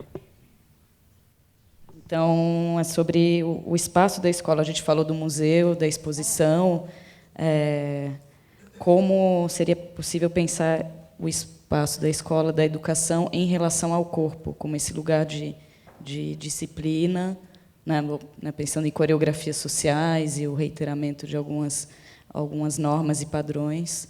Como que seria pensar esse lugar, um outro sítio, e aí a dança ou a coreografia nesse contexto? Quero dizer, non traballo nunha escola, mas o que si podo dicir é que no museo levamos traballando, ou o equipo de educación leva traballando con todos estes formas de movimento e os pequenos, ou os adolescentes tamén, de xeito natural dende hai anos. Por exemplo, hai un programa de danzar o bairro, que é precisamente como moverse dunha forma non convencional no espacio público juntas, non? Como que é paralelo, por exemplo, a unha forma de desenvolver desenrolar un diccionario abreviado de termos queer ou de género non convencionais, precisamente porque son meniñas de 5, 6, 7 anos que propoñen os termos para cousas que non entenden todavía, ou que precisamente eles teñen unha capacidade de complexidade que non teñen os termos de dicionario que veñen despois, non é? Entón, esa preservación da complexidade, eu creo que é o fundamental que a educación nun lugar dedicado á arte contemporánea ou á danza contemporánea, ao momento contemporáneo, ao corpo contemporáneo, como cultura pode ofrecer, eu creo.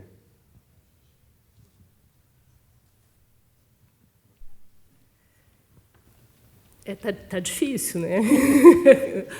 Tá difícil porque se a gente pensa no ensino público, por exemplo, né, as artes estão cada vez mais banidas do ensino público, né? A saída seria não pensar a presença da dança na escola como entretenimento, ou como exclusivamente uma coisa lúdica, mas como uma estratégia também para ajudar as crianças a pensar, a viabilizar uma autonomia de pensamento, né? E o que não falta é gente aqui no Brasil que já falou sobre isso, desde o Paulo Freire e outros autores importantíssimos que têm pensado nisso. O problema é como viabilizar, né? Então, tem experiências educacionais interessantes, mas é mais difícil no ensino público, né? Então, são experiências pontuais, normalmente escolas caras. Então, assim, pensar nisso de uma forma mais ampla tem sido bem difícil, porque as experiências existem, mas elas são muito pontuais.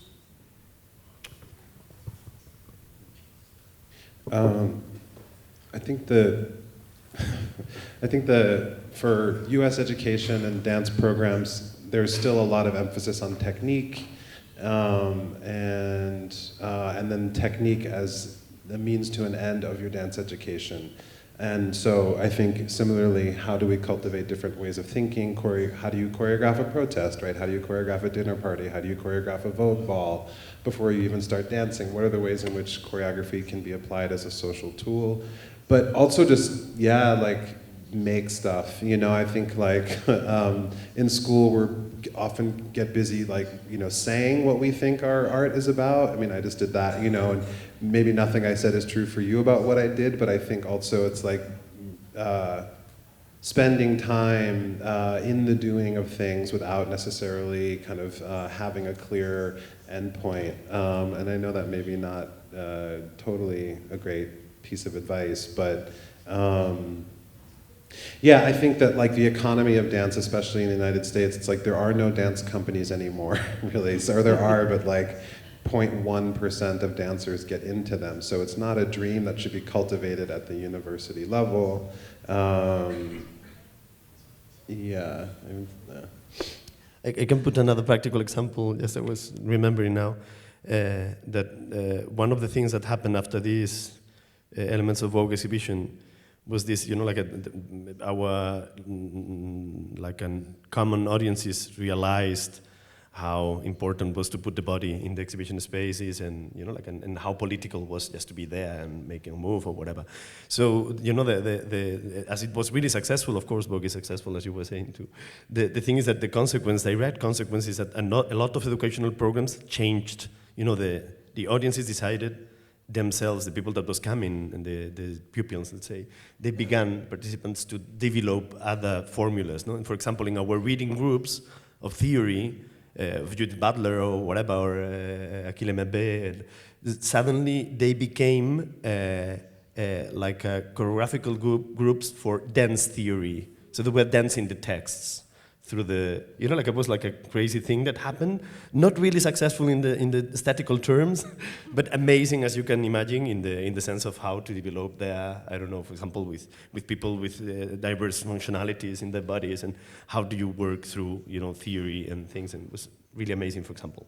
A beautiful failure, no?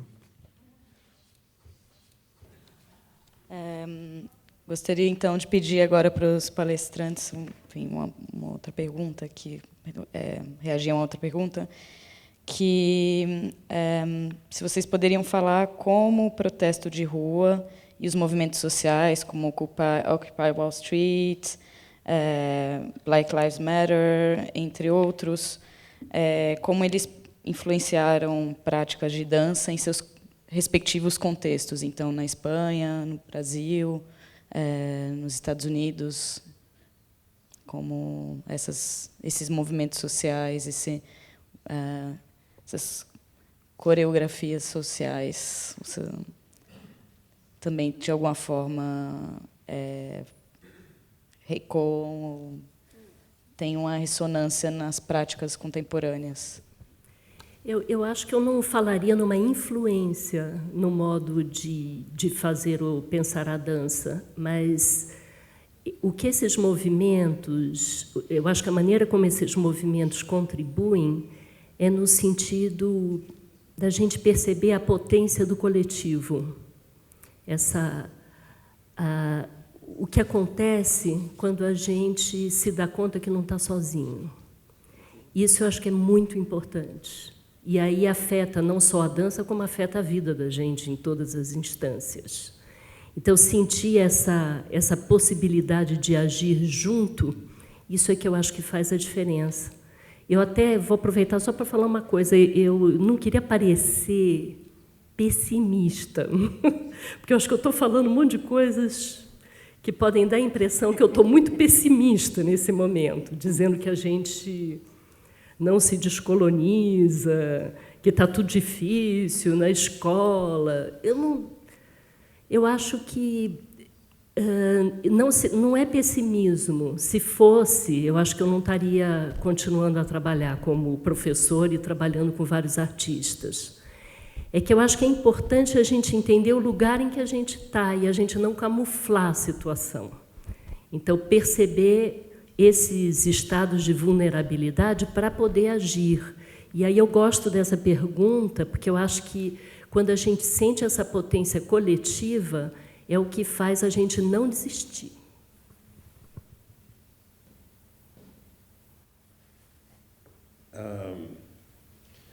Yeah, I also can't say exactly how Black Lives Matter has informed choreography, but in a way they're not. Black Lives Matter is a choreography, you know, there's a way of looking at it in this way, so maybe it's, I think if Black Lives Matter, I think, you know, the putting your body at stake, whether you're on a stage or in public, I think is the thing that's exciting about dance and assembling through performance, is that you not only arrive through your statements or your tweets or your hashtags, but you actually show up with your body, which is where the most amount of risk, but also the most amount of kind of history and contagion of the collective can possibly take place. I wanted to say something more about the education question too, but I can't. Maybe I'll come back. Getting back to history, I want to remember that in the 2010s, you know, in this new movement, precisely of Occupy movements and the Arab Spring, let's call it like that, and you know, the one before all of them was the movement occupying Sol Square in Madrid. You know, and it's not that to vindicate, we were the first. It's just to tell you that the historical agreement that was happening there, I think is interesting enough, no? Why I'm telling this? Because, you know, for example, Reina Sofia or Magba before were the contemporary art museums in Europe, the first ones, unifying, in a way, political movements and activism, documentation with contemporary art pieces in the same level, you know? So making it as meaningful one as the other. And you know, like I remember when I got to the museum 3.5 years ago, the cultural team of the town hall of Móstoles, of this town, was ruled by one of these new left parties coming from the Occupy movement, you know? So from the basis of the left. And these guys, I remember the first thing they told me, they hugged me, and you know, like so this is not really like a traditional politician, of course, and they were telling me, it's like we want to thank you and the museum because, you know, like after 20 years of governing the right wing in this area, 10 years of the museum had provoked that we have the left in the government. I think they were exaggerating and it was too much. But, you know, like you know what I mean? Like, I think really, you know, like I always put the same example too. During the crisis in Spain and Troika cuts and all this reduction of budget, blah, blah, cinema, for example, had 42% less money, you know, along 8 years of crisis. Contemporary art, 83.7. The biggest cuts were on contemporary art because we were the dangerous, you know, like clearly we were the ones you can select where to cut. And contemporary art, contemporary theater, contemporary dance were the ones more effective. More affected because they were more effective. This is what I think. And I get back again to, you know, what we do and from which position we should speak in this sense, no? I think real quick about the education thing I remember, which is that, it's like another quote, but Fred Moten talks a lot about study and being in study and the question, you know, the fact that like you go to university to get this degree, which is like over here. And so you're sort of trained to get it and go like away from yourself in this journey of like, you know, achieving knowledge, which of course is great. I did a lot of that, but that also, how do you kind of regard what you're already up to as a form of study? And how do you preserve that practice? How do you kind of maintain that sort of, what you've already done to survive, to keep your imagination alive, to keep your connection to your people healthy? Like that is a form of resistance which could happen in the street or, you know, in a university or at home, and where you situate that practice and that form of study, which is like, could be cooking, could be dancing, could be writing. Where that gets situated, of course, then has everything to do with how politically active it becomes. Eu vou, então, fazer não sei como a gente está de tempo, né, mas acredito que a gente consegue ainda fazer uma última pergunta, vindo para o contexto brasileiro, que aí eu não sei se o Manuel e o Will ouviram falar, né, de uma polêmica que aconteceu no MAN 2 anos atrás, né, com uma performance. Eu vou ler a pergunta. Poderiam comentar o caso do MAN, que o performer estava nu e o embate do conservadorismo ultrapassou o ato, ganhando força política de censura social.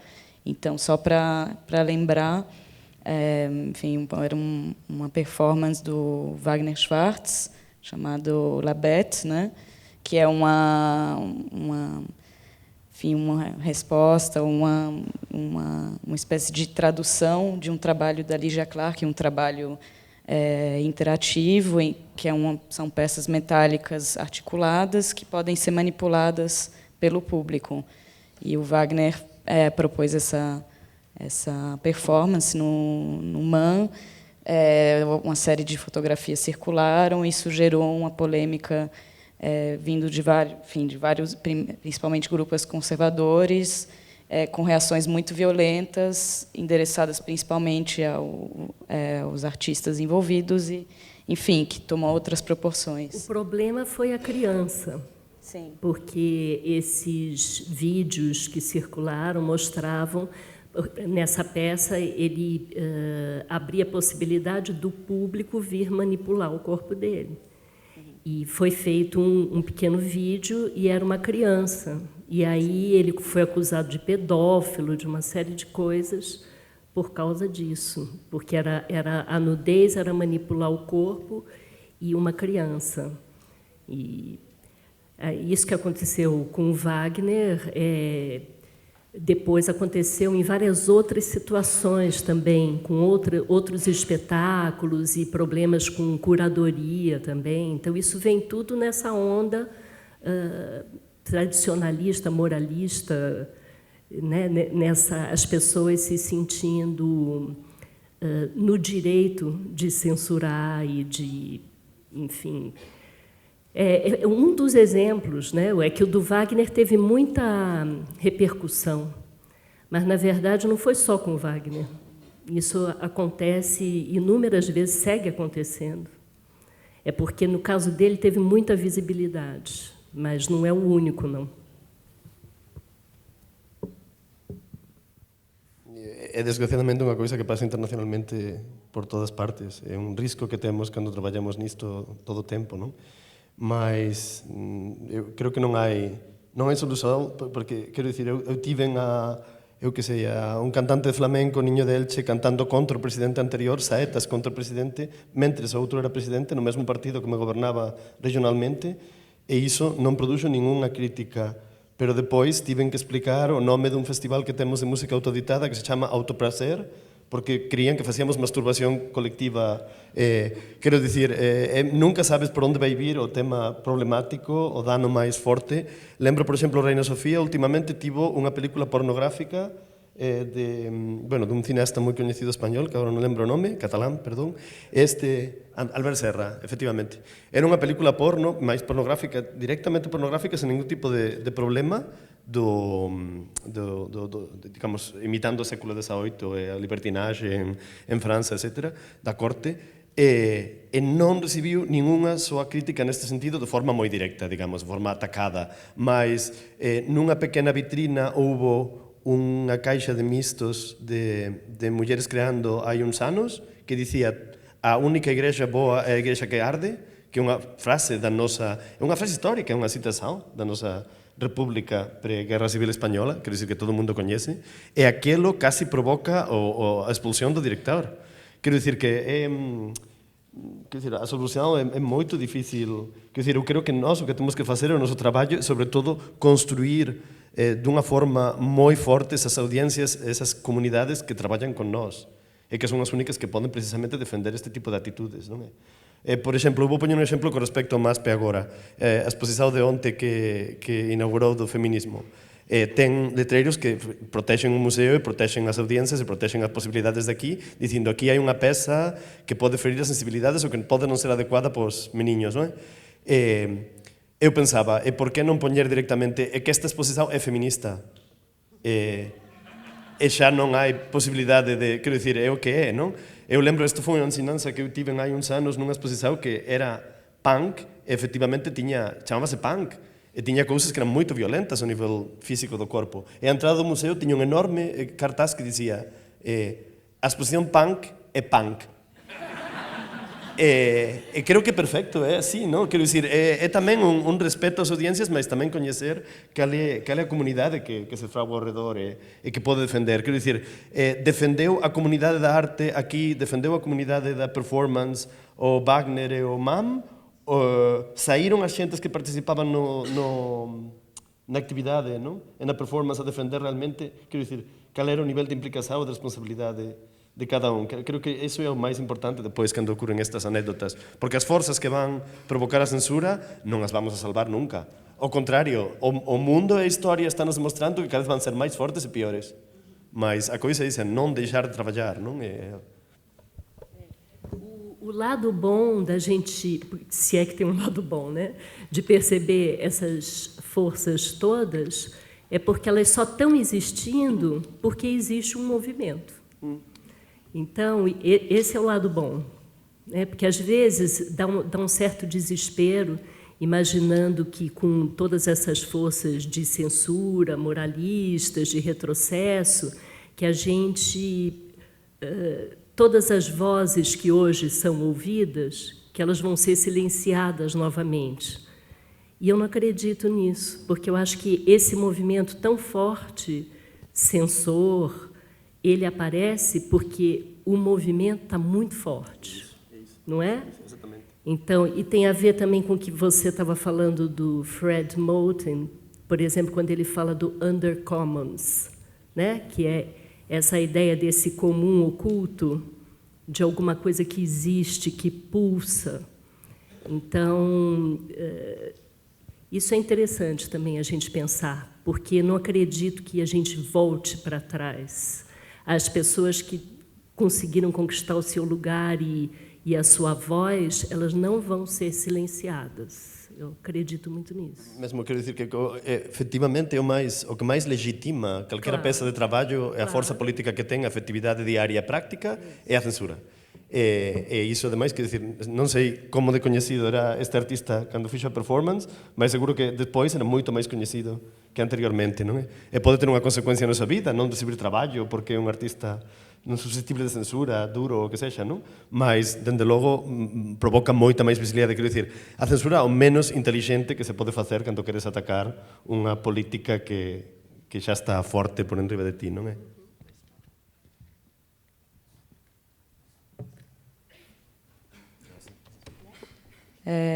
Eu queria ver se vocês queriam adicionar mais alguma coisa, mas queriam dirigir mais algumas palavras. Então, gostaria de agradecer o Will, Cristine e Manuel pela intervenção de vocês, por essa conversa. Agradecer ao público também pela presença. Quem tiver mais perguntas, tinha mais perguntas aqui, a gente pode continuar a conversa na sequência, ali no hall. E lembrando que a gente retoma com a segunda parte do seminário, à tarde, às 2h. Obrigada.